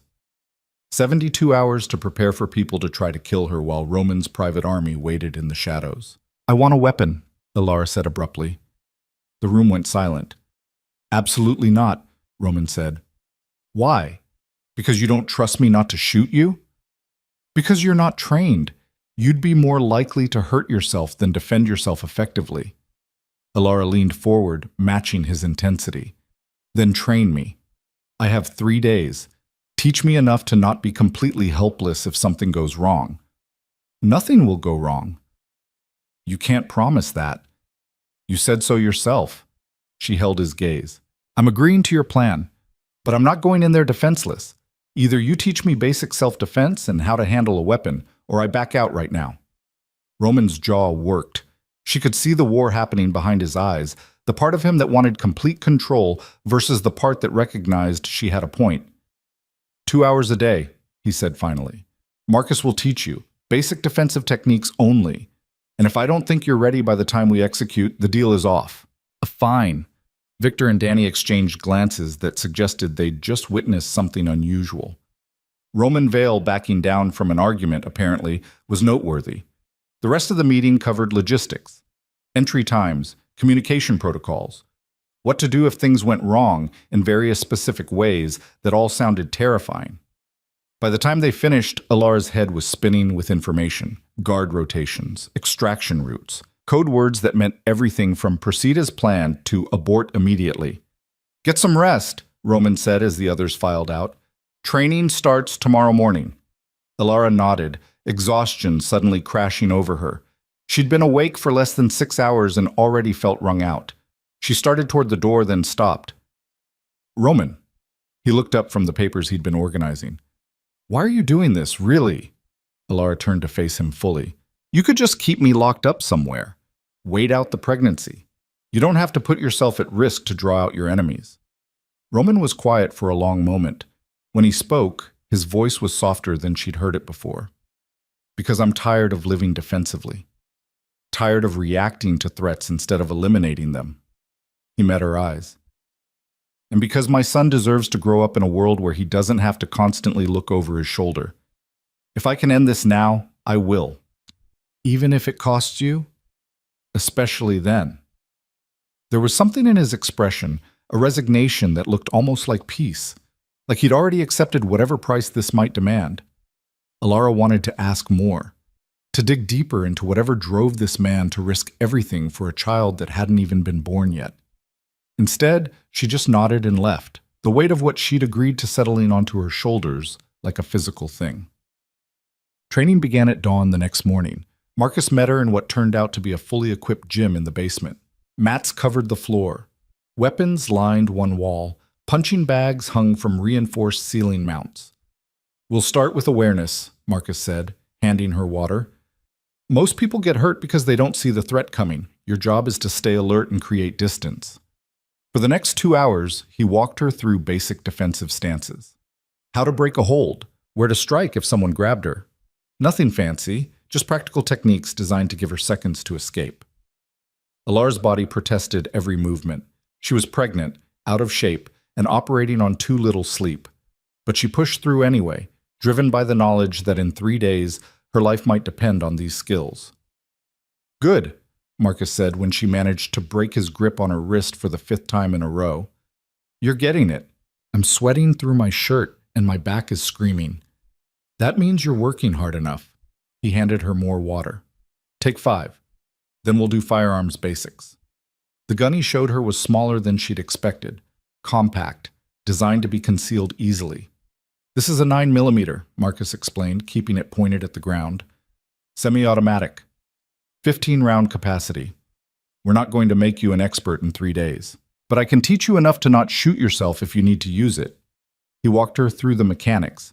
Loading, safety, stance, breathing, all delivered in that calm, professional tone that made it feel almost normal. When he finally let her fire at targets downrange, the recoil surprised her. The noise, even through ear protection, was overwhelming. But she kept shooting, adjusting her grip, her stance, her breathing, until she could hit the paper target consistently. Not well, but consistently. You're not going to win any competitions, Marcus said, but if someone's close enough, you could probably convince them to back off. That's the goal, right? Survive long enough for your people to eliminate the threat. Exactly. They trained for another hour before Marcus called it. Alara stumbled upstairs, every muscle burning, and found Roman in the kitchen again. How'd she do? He asked Marcus. Better than expected. She doesn't quit. No. Roman's eyes tracked Alara as she collapsed into a chair. She doesn't. He set a plate of food in front of her, grilled chicken, vegetables, rice. All healthy, all designed to fuel a pregnant body that was being pushed too hard. Eat, then shower, then sleep. Yes, sir, Alara muttered, too tired to make it sound sarcastic. She ate mechanically, barely tasting the food. Roman sat across from her with his laptop, working on something that probably involved illegal activity, while she shoveled calories into her mouth like fuel. It was weirdly domestic, sitting in a kitchen with someone who was technically her jailer, but who kept cooking for her, who insisted she rest, who looked up periodically to make sure she was actually eating. "Why do you do that?" Alara asked. "Do what?" "Cook. You have staff. You could have someone else feed me." Roman closed his laptop. Isabel loved cooking even though she was terrible at it. Being in the kitchen with her was one of the few times she'd slow down. Stop analyzing everything. Just be present. He paused. "I suppose it's become habit. A way to feel close to her." Alara's throat tightened. "I'm not her." "I know." His voice was gentle. "But you carry part of her, and that's—" He stopped, seeming to search for words. "That's enough." They finished the meal in silence. Alara showered afterward, letting hot water work at the knots in her muscles, then collapsed into bed and was asleep before she could overthink any of it. The next 2 days passed in a blur of training, eating, sleeping, and trying not to think too hard about what was coming. Marcus pushed her harder each session. Roman watched sometimes, his expression unreadable. Victor and Danny came and went, updating plans, adjusting variables. On the second night, Alara found herself in the nursery again. The room was nearly complete now, furniture assembled, shelves stocked with books and soft toys. A mobile hanging above the crib with little stars and moons that probably cost more than her former monthly rent. "It's ready," Roman's voice came from behind her. She hadn't heard him approach. Apparently crime lords could move quietly when they wanted to. "He's not even born yet. I want everything perfect when he is." Roman moved to stand beside her, both of them looking at the empty crib. Isabel had very specific ideas about what a nursery should feel like. Safe, warm, loved. She sounds like she would have been a good mother. She would have been extraordinary. The grief in his voice was raw. She wanted this so badly, talked about it constantly. What she'd teach him, how she'd protect him while also letting him make mistakes. Alara's hand rested on her stomach. "Are you going to tell him about her? When he's old enough to understand?" "Every day." Roman's pale eyes found hers. "He'll know exactly who his mother was, what she stood for, how much she wanted him." "And what will you tell him about me?" The question hung in the air between them. That you gave him life when his mother couldn't. That you were brave enough to stand between him and the people who wanted him dead. Roman turned to face her fully. That you were family, even before you knew it. Alara's eyes stung. She blinked hard, refusing to let tears fall. "I should sleep. Big day tomorrow." "Alara." Roman's hand caught her wrist gently. "You can still back out. Say the word, and we find another way." She could. She absolutely could. But the baby kicked right then, a firm push against her ribs. And Alara thought about spending the next 5 months hiding, living in fear, never knowing when the next attack might come. "No," she said. "We end this tomorrow." Roman's grip tightened briefly, then released. "Then get some rest, and trust that I'll keep you safe." Alara wanted to tell him that trust wasn't something she could just decide to give, that he'd have to earn it through actions, not words. Instead, she just nodded and went to bed, where she lay awake for hours staring at the ceiling and trying to convince herself she wasn't making a catastrophic mistake. Morning came too fast. Alara dressed in the clothes that had been laid out for her, regular maternity wear, nothing special. The whole point was to look vulnerable, unprepared. She met the team at the garage. 4 vehicles this time. Roman would ride in one. Alara in another with Marcus.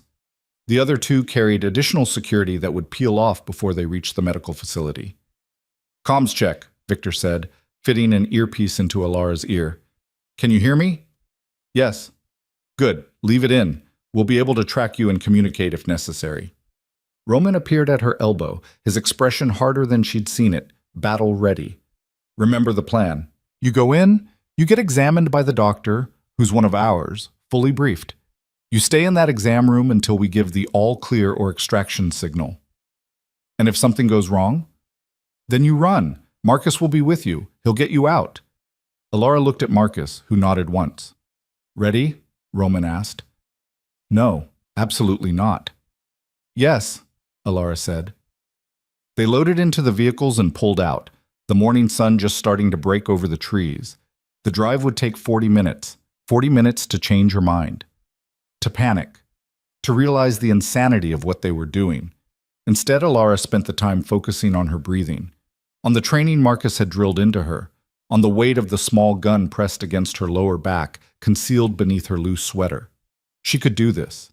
She had to do this. The alternative was living in fear forever. The medical facility appeared exactly as it had in the blueprints. Suburban. Normal. The kind of place where hundreds of pregnant women probably came for routine care every week. Except today, it was a trap, and Alara was the bait. Marcus walked her to the entrance, playing the role of single, visible security.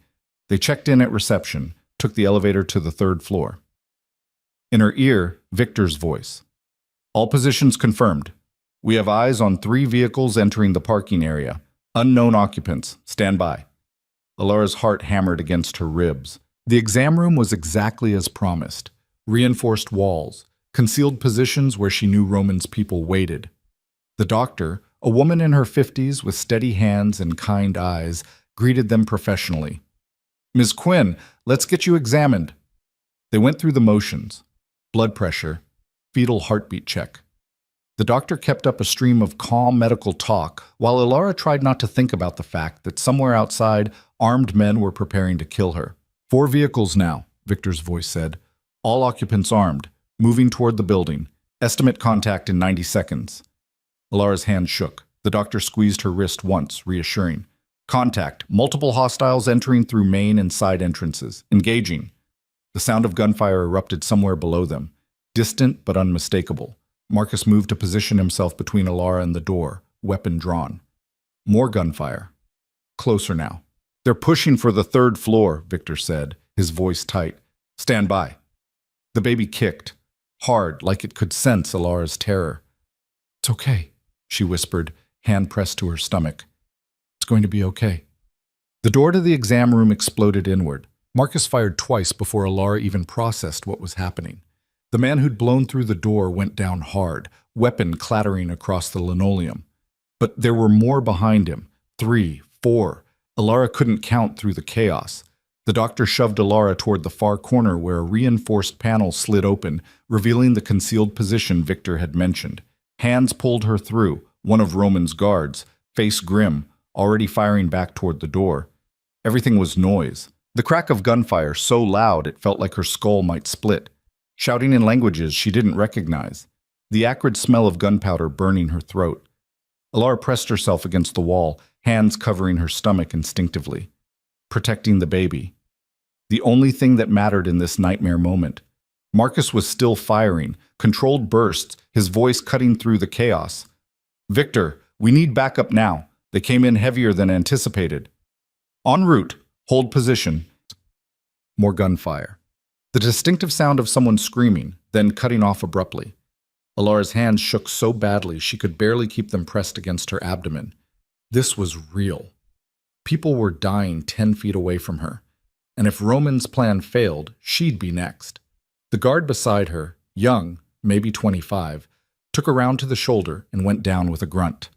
Alara scrambled toward him without thinking, pressing her hands to the wound even as blood poured between her fingers.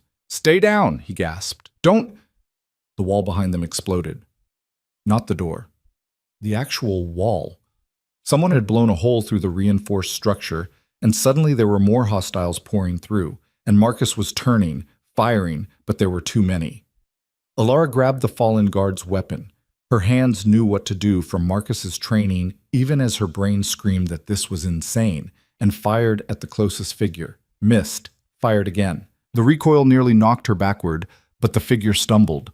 Alara, run! Marcus's voice, hoarse and desperate. She ran. Through another door she hadn't noticed, into a corridor that smelled like antiseptic and fear. Her pregnant body protested every movement, but adrenaline pushed her forward.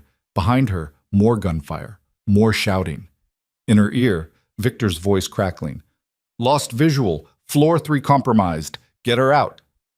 Alara's breathing came in ragged gasps. She rounded a corner and nearly collided with someone in dark tactical gear. Raised the gun before her brain could catch up. Easy. Roman's voice. Roman's hands catching her wrists, steadying the weapon before she could accidentally shoot him. Easy. I've got you. The relief that flooded through her was so intense it nearly buckled her knees. They came through the wall, she managed. Marcus's... There were so many. I know. Change of plans. Roman was already moving, one hand gripping her arm, the other holding his own weapon with the casual competence of someone who'd done this 100 times. They brought more resources than we anticipated. We need to get you out of the building. They moved quickly through corridors that all looked the same. Twice they encountered hostiles. Both times Roman eliminated them with an efficiency that should have horrified Alara, but instead just felt necessary. Survival trumped moral complexity. They hit a stairwell. Roman pushed her ahead of him, covering their rear as they descended. 2 floors, 3. "Victor, where's my extraction?" Roman's voice was calm despite everything. "North exit, 60 seconds." They burst through a door into what looked like a storage area. Medical supplies stacked on industrial shelving. A loading dock visible through windows streaked with grime. Roman moved to check the exit, and that's when Alara saw the man step from behind the shelving. "Gun!" she screamed. Roman turned, but not fast enough. The shot caught him high on the left side, spinning him around. He fired back, dropping his attacker, but his own weapon clattered from his hand as he went down on one knee. "Roman!" Alara rushed to him, her hands finding the wound.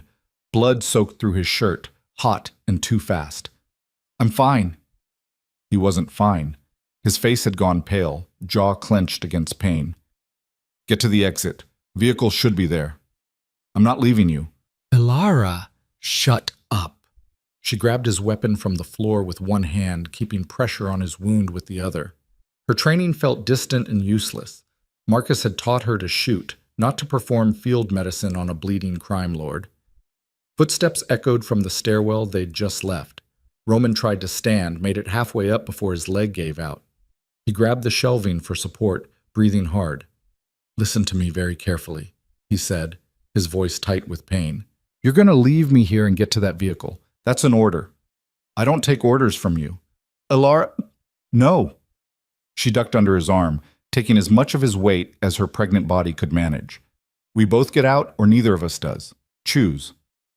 His pale eyes met hers, and something passed between them. Understanding, maybe. Or just shared stubborn refusal to accept the obvious smart choice. "You're impossible," he muttered. "So I've been told." They stumbled toward the loading dock exit together. Alara's back screamed in protest. The baby kicked, probably objecting to all this stress. Behind them, voices getting closer. The door burst open and Marcus appeared, blood streaked across his face, but very much alive. "Boss!" Relief flooded his features. Then he saw the blood. "You're hit." "Notice that." "Help me get her to the vehicle." "Help us both," Alara corrected. Marcus didn't argue. He took Roman's other side, and together they made it through the exit and into blinding daylight. A black SUV screeched up to the loading dock, Victor at the wheel. The back door flew open. "In! Now!" Marcus practically threw Alara into the back seat, then helped Roman in beside her.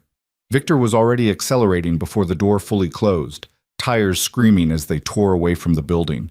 Alara immediately pressed her hands back to Roman's wound. The pressure made him hiss through his teeth, but the bleeding was slowing. "Maybe." "How bad?" Victor asked, eyes on the road as he took a corner too fast. "I've had worse." Roman's voice was steadier than it should have been. "Status?" "Building is lost. We eliminated maybe 15 hostiles total, but they had reinforcements we didn't account for. Danny's coordinating cleanup." Victor's jaw was tight. "We got played, boss. Someone fed them our entire plan." Roman's expression went cold despite the blood loss. "The leak." "Has to be. They knew exactly where our positions were. Came in through points we thought were secure." Alara kept pressure on Roman's wound while her mind raced. They'd walked into a trap, thinking they were setting one. Someone inside Roman's organization had sold them out completely. "Who knew the full plan?" she asked. 5 people, Marcus said from the front passenger seat. "The same 5 we've been watching." "Then it's time to stop watching and start acting." Roman's voice was hard. "Victor, take us to the secondary location, not the upstate house. The building in Red Hook." "Boss, you need a hospital." "I need answers more. Red Hook, now." Victor didn't argue further, just changed course.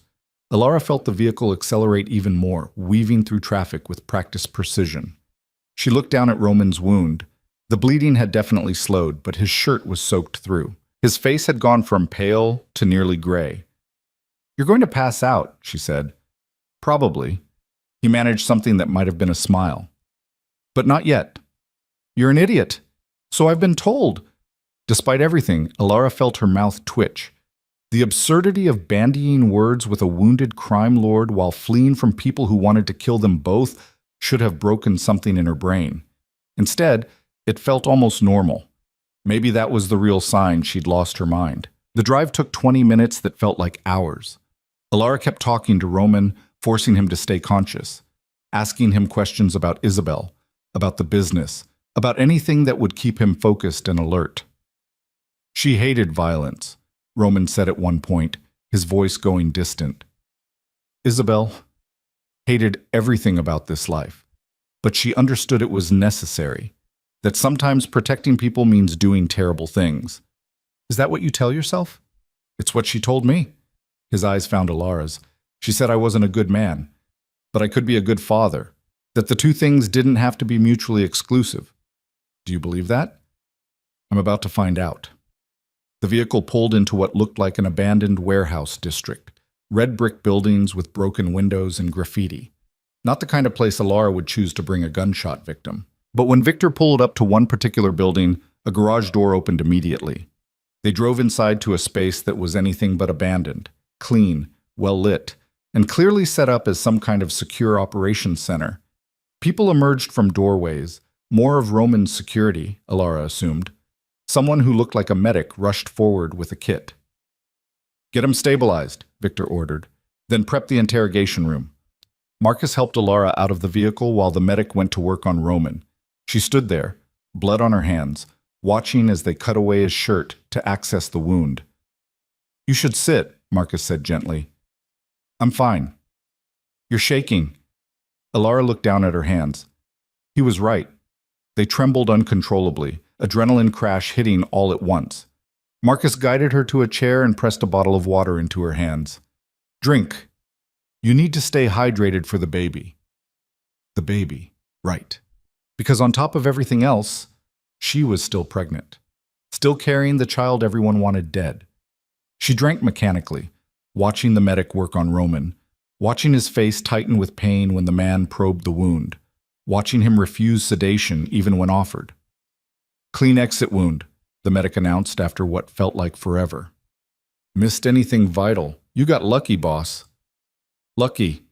Roman's laugh was harsh. "Get me stitched up. I have work to do." "You need rest. I need to find the person who nearly got my son killed.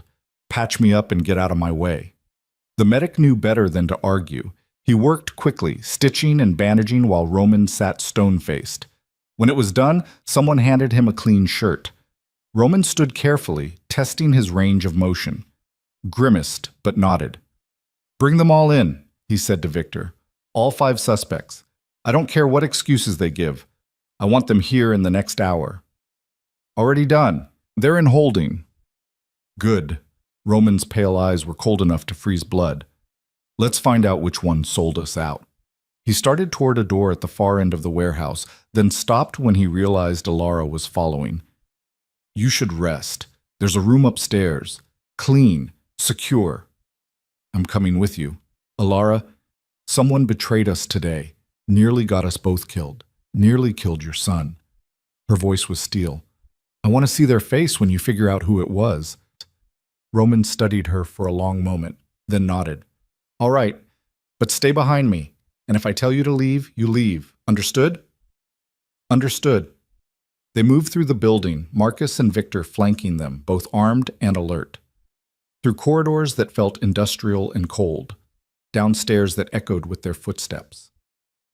The interrogation room was exactly what Alara expected. Concrete walls, drain in the floor, 5 people lined up against one wall, hands secured behind them, guarded by armed men. Alara recognized some of them from the mansion. Danny, the nervous intelligence specialist, a woman she'd seen in the security room, 3 others whose faces were familiar but names escaped her. All of them looked terrified. Roman walked slowly down the line, his movements controlled despite the fresh wound in his side. His expression gave away nothing. "One of you," he said quietly, "gave detailed operational intelligence to my enemies. One of you is responsible for the deaths of 6 of my people today. One of you nearly killed the mother of my child. The silence was absolute. I'm going to give you one chance. One, to confess. To explain why. To make this easier on yourself. Roman's voice remained calm, almost gentle, which somehow made it more terrifying. If you confess now, you'll die quickly. If I have to find you through interrogation, it will take days, and you'll beg for death long before I grant it. No one spoke. Roman nodded slowly, then turned to Victor. Start with Danny. He's the weakest. Wait. The woman from the security room lurched forward. Wait, please, it wasn't supposed to. They said no one would get hurt. Roman turned to face her fully. Explain. The woman's face crumpled. Tears streamed down her cheeks. They have my sister, the Chen organization. They took her 3 months ago. Said they'd kill her if I didn't feed them information. Her voice broke. I didn't have a choice. They were going to kill her. So you sold out my operation instead. I thought, they promised if I gave them enough intel to eliminate the heir, they'd let her go, that it would be over. She was sobbing now. I didn't think they'd hit the facility so hard. I thought your security would handle it. You never meant to get people killed. Roman's voice was ice. But you did. 6 of my people are dead because of your choice. I'm sorry, I'm so sorry. Roman was silent for a long moment. Then he pulled out his phone, made a call, spoke quietly for 30 seconds. Your sister is dead, he said when he ended the call.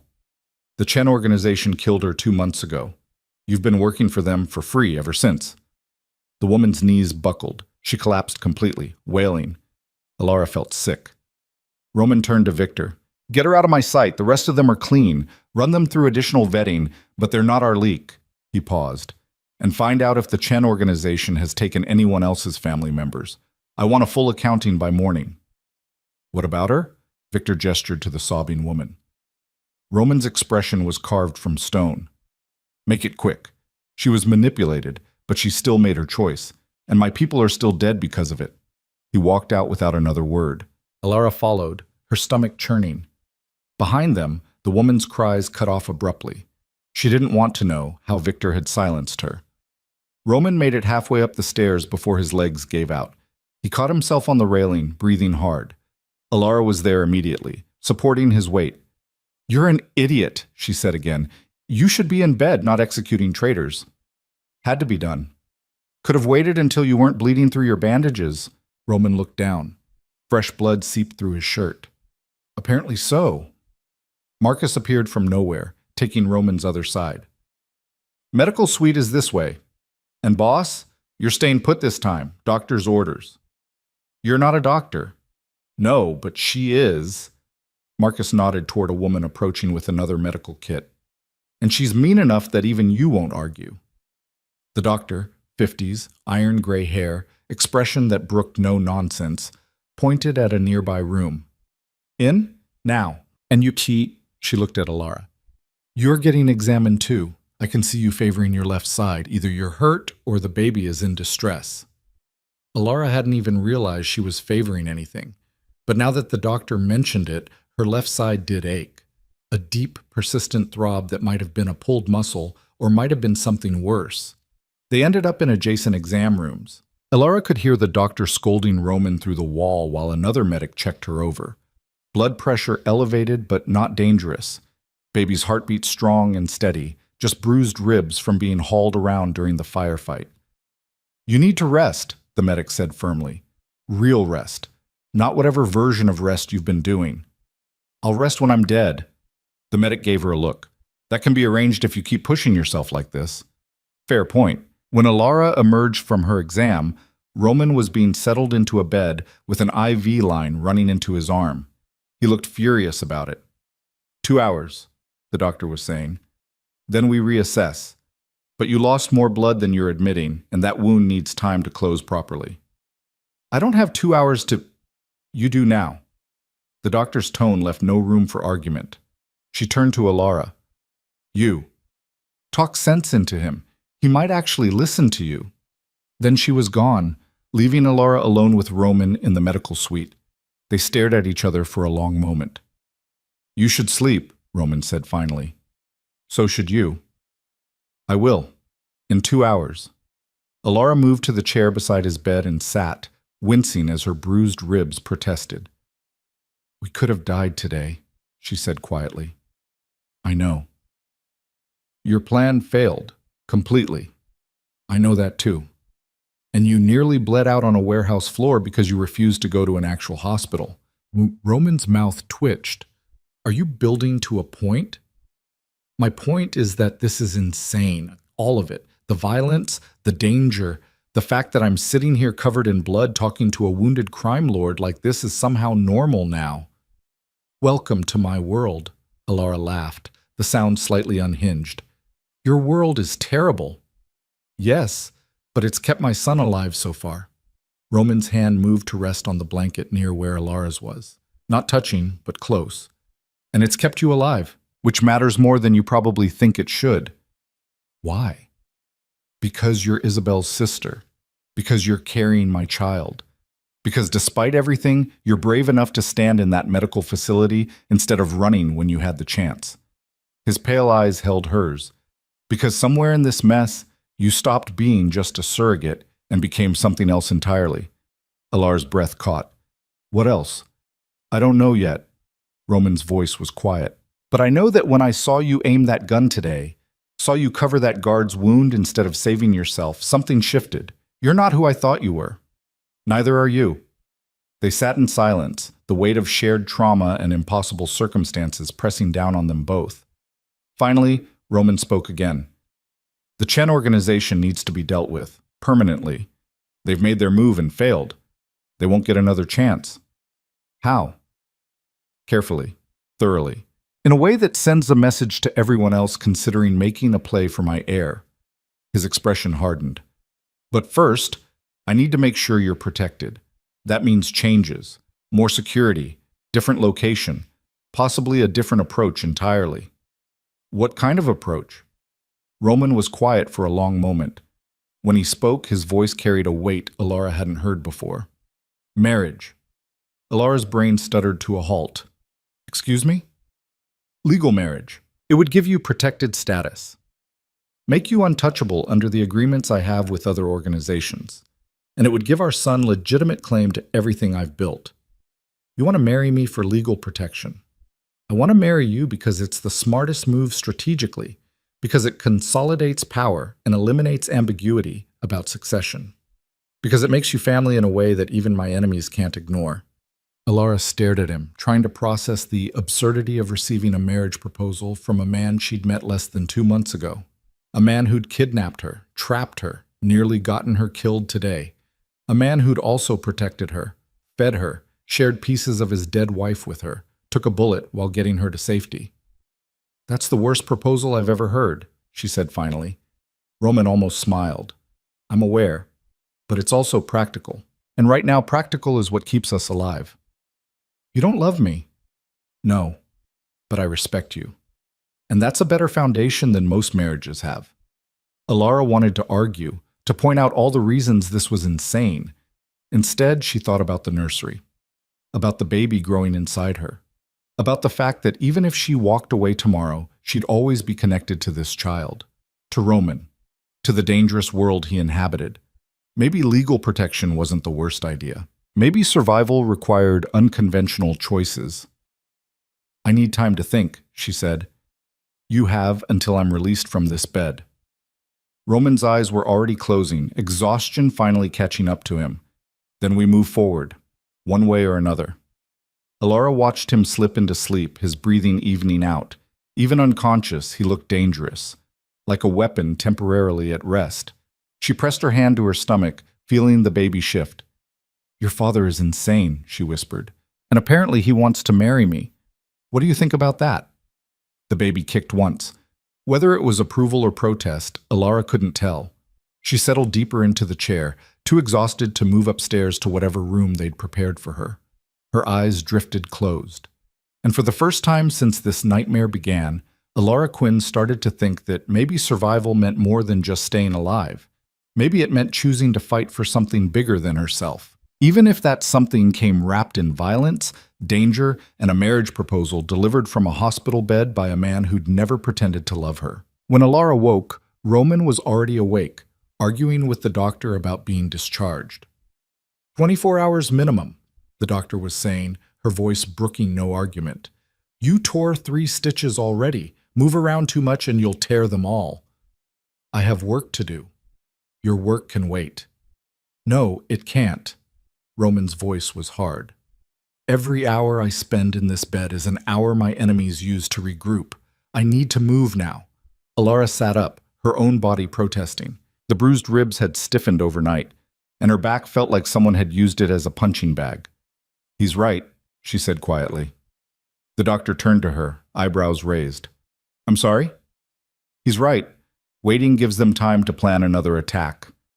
Alara stood carefully, moving to Roman's bedside. But he's also an idiot if he thinks he can do this alone. So here's what's going to happen. You're going to clear him for limited activity with strict restrictions, and I'm going to make sure he follows them. Roman looked at her like she'd grown a second head. You're going to make sure, yes, because apparently someone has to keep you from bleeding to death out of sheer stubbornness. Alara turned back to the doctor. What are the restrictions? The doctor studied them both, then sighed. No heavy lifting, no strenuous activity. If the wound starts bleeding again, he stops immediately. And he wears a monitoring device so I can track his vitals remotely. Absolutely not, Roman started. Agreed, Alara said over him. Anything else? The doctor rattled off a list of medications, warning signs, and care instructions. Alara committed them all to memory while Roman glowered from the bed. When the doctor finally left, Roman turned that glower on Alara. I don't need a nursemaid. No, you need a keeper, but I'm what you've got. She crossed her arms carefully, mindful of her ribs. Now, what's the plan? You said the Chen organization needs to be dealt with. How? Roman studied her for a long moment. Then he reached for the shirt someone had left folded on the bedside table. Help me up. Alara supported him while he dressed, moving slowly to avoid tearing the fresh bandages. His face went pale twice, but he didn't stop. Victor's been coordinating intel overnight, Roman said as they made their way out of the medical suite. The Chen organization operates out of 3 primary locations in Chinatown, restaurants that serve as fronts. We hit all 3 simultaneously. You mean your people hit them? I mean we hit them. I'll coordinate, but I'm not sitting this one out. You can barely walk. I can walk well enough to oversee an operation. Roman's jaw set in that stubborn line she was coming to recognize. This ends today, Alara, one way or another. They found Victor in what looked like a command center, banks of monitors showing various street views, maps spread across tables, radios crackling with periodic check-ins. Status? Roman asked. Victor looked up, his expression tightening when he saw Roman upright. Teams are in position. We've identified key targets within each location. Say the word and we move. Casualties? Civilian presence is minimal at this hour. We've planned extraction routes to avoid collateral damage, but I can't guarantee 0. Victor's tone was professional, clinical. The Chen organization uses the restaurants as shield. They know we won't burn down public buildings. Then we don't burn them down. We go in surgical, clean, fast. Roman moved to study the maps despite the tightness around his eyes that suggested every step hurt. I want their leadership alive if possible, dead if necessary, but I want answers about who else was involved in yesterday's attack. Understood. Alara watched them work, feeling simultaneously useless and unwilling to leave. This was Roman's world, violence and strategy and cold calculation about acceptable losses. It should have repulsed her. Instead, she found herself asking, "What do you need from me?" Both men turned to look at her. "You should rest," Roman said. "I've been resting. Tell me what I can do." Roman exchanged a glance with Victor, some silent communication passing between them. "Monitor comms," he said finally. "Victor will show you how. Listen to the operation as it unfolds. If you hear anything concerning, flag it immediately." It wasn't much, but it was something other than sitting around feeling helpless. Victor set her up with a headset and showed her which channels to monitor. Within minutes, Alara was listening to terse updates from multiple teams positioned around Chinatown. Alpha team in position. Visual on 3 targets. Bravo ready, waiting for green light. Charlie has eyes on possible secondary exit. Advise. Roman coordinated it all with quiet authority, his voice never rising despite what had to be significant pain. He moved between maps and monitors, adjusting plans in real time based on incoming intelligence. All teams, we are green in 60 seconds, he said finally. Remember, surgical, minimal collateral, leadership alive if possible. The countdown began. Alara's heart hammered as she listened to the team's confirm readiness. This was really happening. Roman was about to order coordinated strikes on 3 locations, and people were going to die. Execute, Roman said. Chaos erupted across the comms. Alpha breaching now. Contact, contact. Bravo inside, encountering resistance. Charlie, we've got runners heading your direction. Alara tried to track it all, but the overlapping voices made it nearly impossible. Beside her, Roman and Victor worked in perfect synchronization, issuing orders, redirecting teams, adapting to changing situations. Alpha, civilian in the kitchen, extract and secure. Bravo has 2 HVTs in custody. Charlie engaged, requesting backup. Send Delta to support Charlie, Roman ordered, and get those civilians out of Alpha's location. Now. The operation lasted 15 minutes that felt like hours. When the final all clear came through, Alara realized she'd been holding her breath.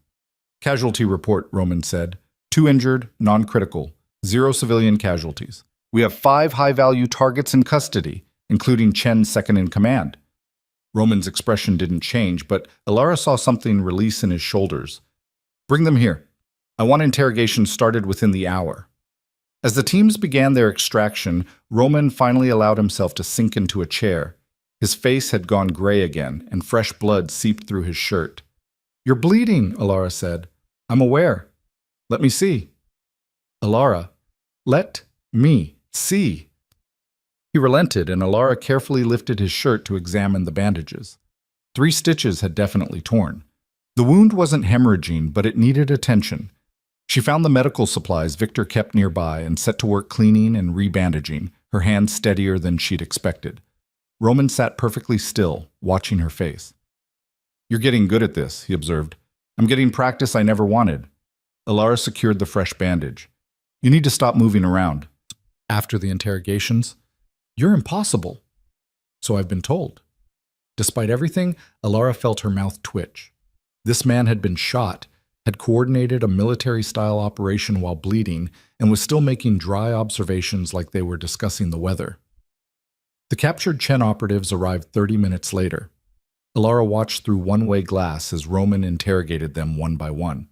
He didn't raise his voice, didn't threaten overtly. But there was something in his presence, a cold certainty that he would do whatever was necessary, that broke most of them within minutes.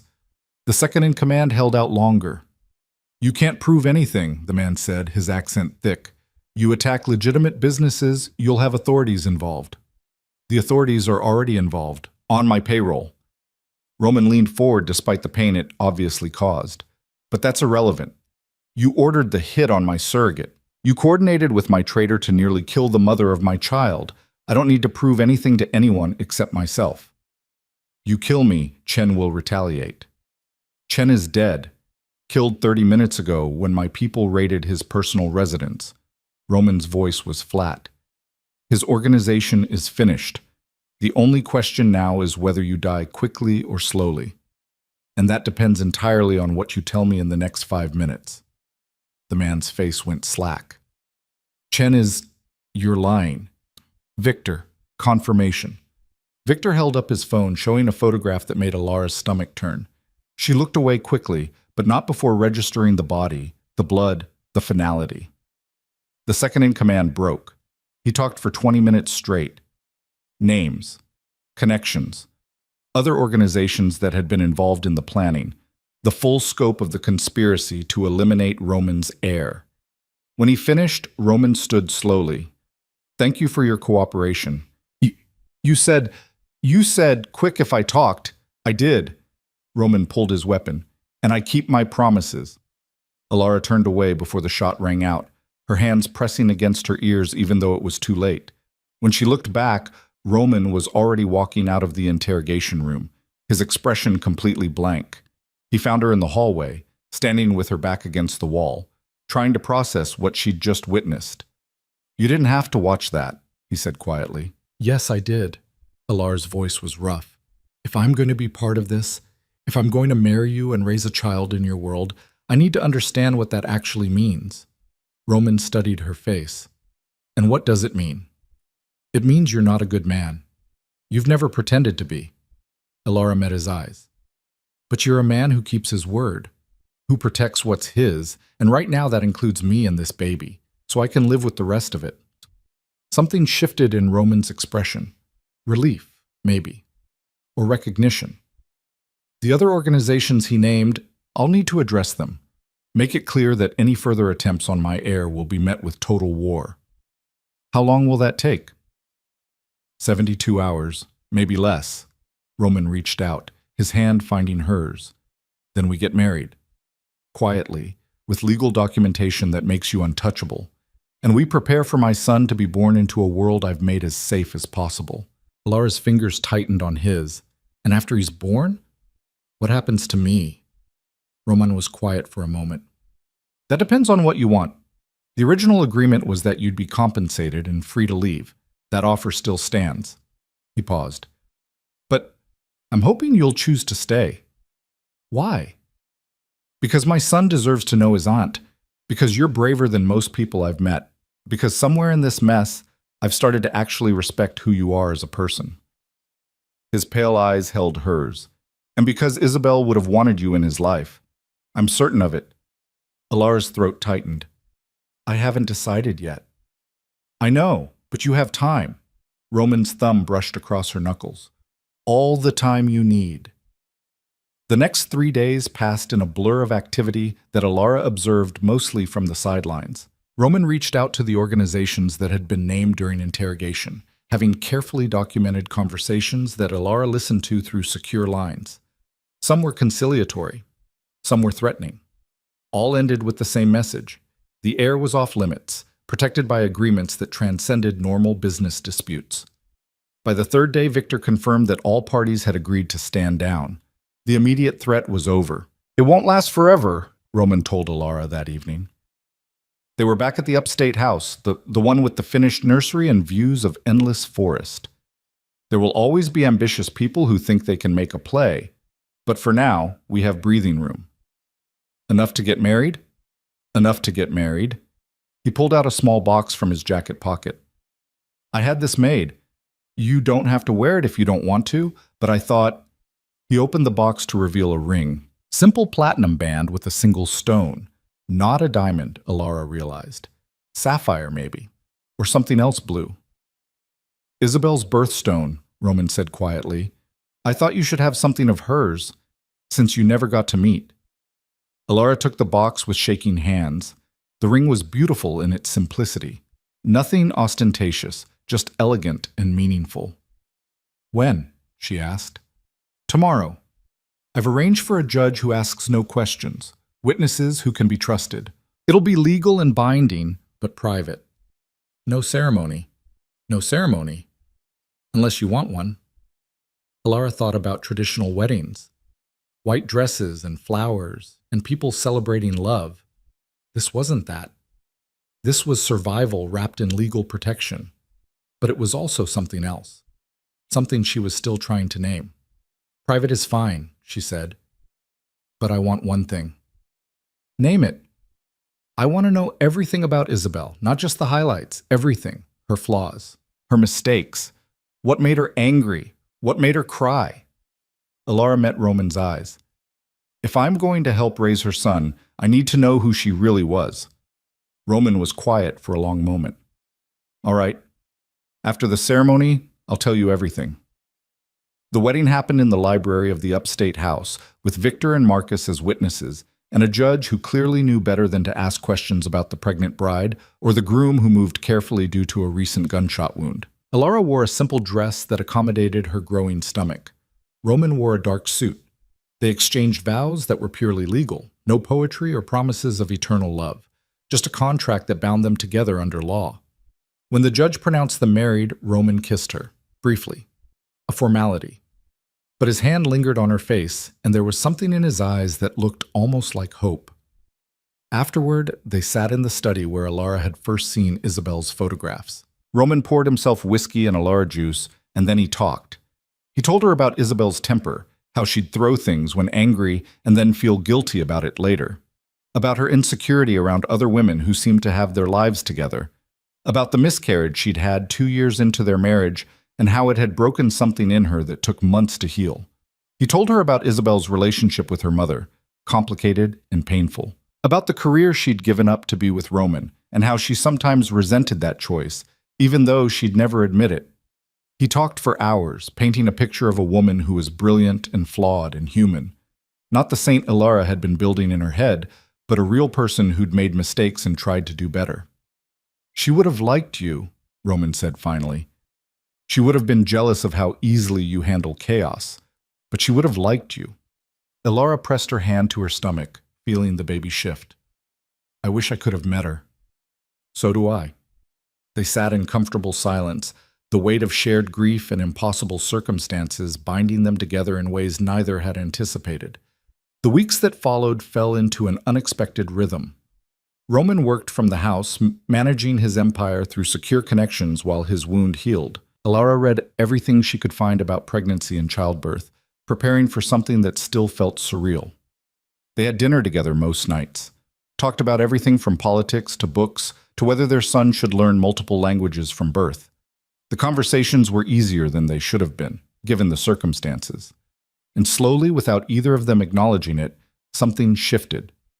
Roman started asking Alara's opinion on business decisions. Alara found herself genuinely interested in the legitimate ventures he was building alongside the criminal ones.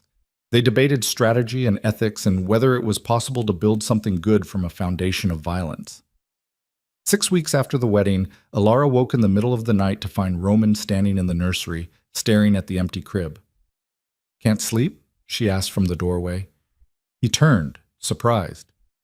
I didn't mean to wake you. You didn't. Your son is using my bladder as a trampoline. She moved to stand beside him. What are you thinking about? Whether I'm capable of being the father he deserves. Roman's voice was quiet. Whether growing up with me will damage him irreparably. Probably, Alara said honestly, but he'll also have me, and I'm going to make sure he knows there are other ways to live, other choices. Roman looked at her. You've decided to stay. I've decided to stay. The certainty in her own voice surprised her. Not because of the marriage or the protection, but because he's my nephew, Isabel's son, and I can't walk away from that. Even knowing what staying means, the danger, the compromises, the moral complexity, even knowing that. Alara pressed her hand to her stomach. Besides, someone needs to keep you from bleeding to death every time you decide to coordinate a military operation while injured. Roman's mouth twitched. You're never going to let me forget that, are you? Never. He reached out, his hand covering hers on her stomach. They stood like that for a long moment, connected by touch and shared purpose, and something that was starting to feel dangerously close to actual partnership. The baby kicked against their joined hands. He's strong, Roman said softly. He has to be. Look who his parents are. Alara paused. Parents. Is that... Are we... Yes. Roman's voice was firm. When he's born, we tell him the truth. That you're his aunt and his mother both. That Isabel gave him life in one way, and you gave it to him in another. No lies, no hiding the complexity. And when he asks about the criminal empire, we tell him the truth about that too. That I've done terrible things, but that I'm trying to build something better for him. Alara nodded slowly. I can work with that. The months that followed passed faster than Alara expected. Her body changed in ways that alternated between fascinating and deeply uncomfortable. Roman attended every doctor's appointment, took notes on fetal development, and asked questions that suggested he'd been reading the same books Alara had. They fought sometimes. About security measures Alara found excessive. About Roman's refusal to fully step back from violent business. About what kind of life they were building and whether it was sustainable. But they also laughed, found common ground in unexpected places, discovered that despite the insane circumstances that had brought them together, they actually liked each other. 8 months into the pregnancy, Alara's water broke at 3 in the morning. She woke Roman calmly, already timing contractions. It's time. He was on his feet immediately, all business. The medical team was already on standby at the house. Roman had insisted on a home birth with hospital-grade equipment, unwilling to risk the security exposure of a traditional hospital. Labor was brutal. 17 hours of pain that made Alara understand viscerally why childbirth had such a fearsome reputation. Roman stayed with her the entire time, letting her crush his hand during contractions, offering ice chips and encouragement even when she told him to shut up. When the baby finally emerged, screaming and perfect, Alara felt something in her chest crack open. "A boy," the doctor announced, placing him on Alara's chest. "Healthy and strong." Alara stared down at the tiny human she'd carried for 9 months. Dark hair already thick on his head, eyes that would probably be pale like Roman's. Isabel's nose, or maybe hers, they were identical, so who could tell? "He's beautiful," she whispered. Roman stood beside the bed, staring at his son with an expression Alara had never seen on his face before. Wonder, fear, love so intense it looked painful. "Can I—" His voice cracked. "Can I hold him?" Alara carefully transferred the baby to Roman's arms, watched this dangerous, violent man cradle his newborn son like he was made of spun glass. "Hello," Roman said softly. "I'm your father, and I promise, that I will do everything in my power to give you a life worth living." The baby stopped crying, seeming to recognize his father's voice. Alara felt tears streaming down her face. Relief, exhaustion, joy, grief for the sister who should have been here for this moment. "What should we name him?" she asked. Roman looked up, his own eyes suspiciously bright. What did Isabel want? She had a list, but her favorite was Adrian. She said it meant dark one and thought it was appropriately dramatic. Alara laughed through her tears. "Adrian, I like it." "Adrian Vale," Roman said, testing the name. "Yes, that works." They brought the baby back to Alara and she nursed him while Roman sat on the edge of the bed, one hand on her shoulder, the other gently touching Adrian's tiny fist. "We did it," Alara said quietly. "We kept him safe." "We did it together." Roman's hand tightened on her shoulder. "And we'll keep doing it, for as long as he needs us." The first few weeks with a newborn were chaos. Adrian had powerful lungs and used them frequently. Alara and Roman took turns with night feedings, stumbling through the learning curve of new parenthood. But slowly, they found their rhythm. Roman proved surprisingly competent at diaper changes and soothing fussy babies. Alara discovered a patience she didn't know she possessed. And somewhere in the sleep-deprived haze, Alara realized she was happy. Not in spite of the circumstances, but because of them.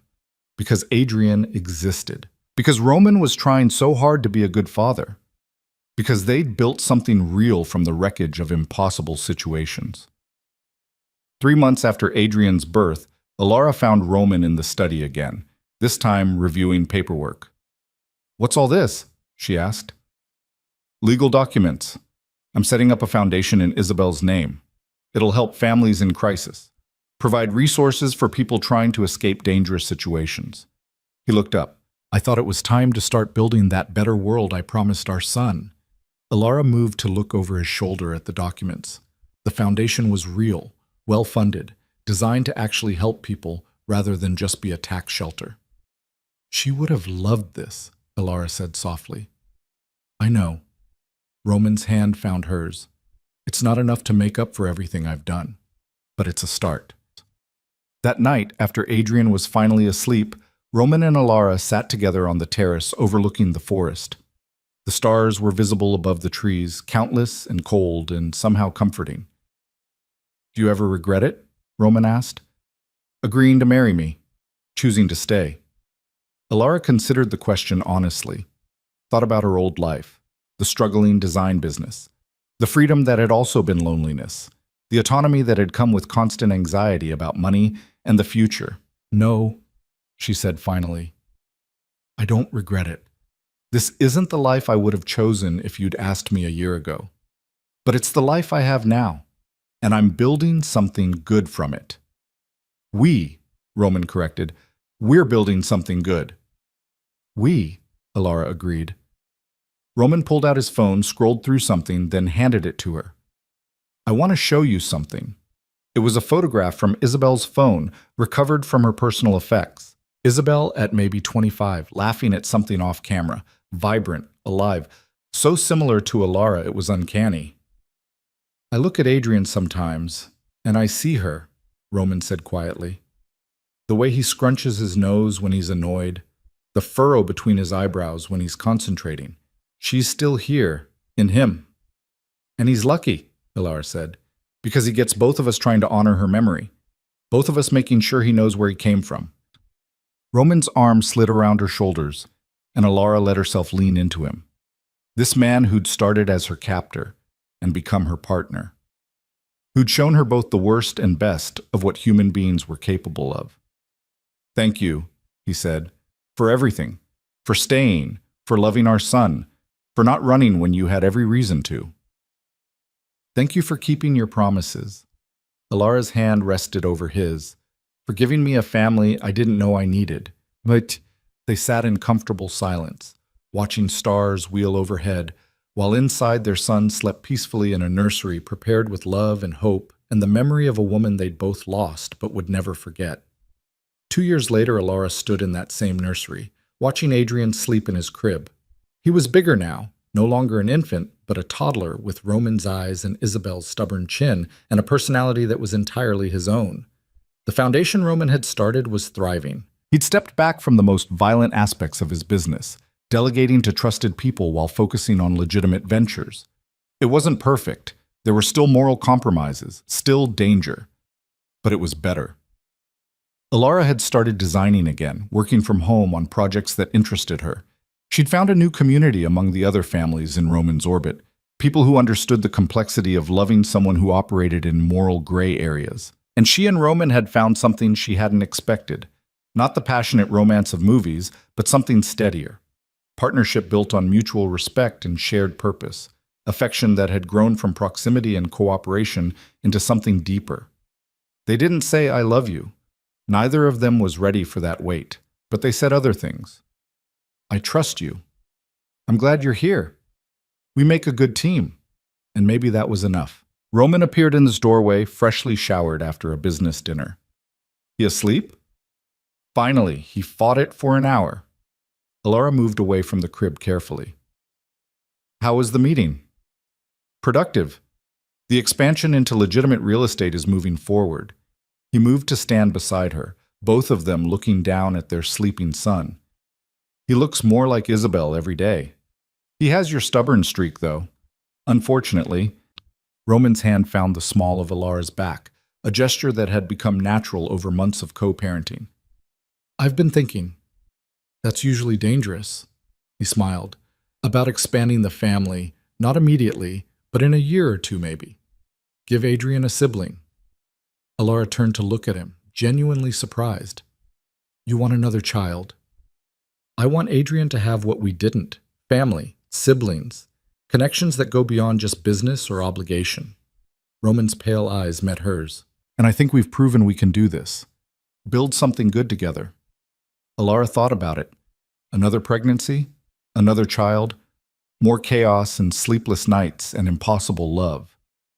I don't know if I can do IVF again, she said carefully. The hormones, the uncertainty. I wasn't suggesting IVF. Roman's hand moved to cup her face. I was suggesting we try naturally, if you want to. No pressure, if you don't. The implications of that hit Alara all at once, shifting from partners in parenting to something more intimate, crossing lines they'd carefully maintained since the marriage. That would change things, she said quietly. Yes, but things have already changed. We're not the same people we were 2 years ago. His thumb brushed her cheekbone. You're not a prisoner anymore. I'm not just trying to protect an asset. We're partners. Friends even. And I think, if you're willing, we could be more than that. Alara's heart hammered in her chest. She searched his face, looking for manipulation or calculation, found only honesty and something that looked like vulnerability.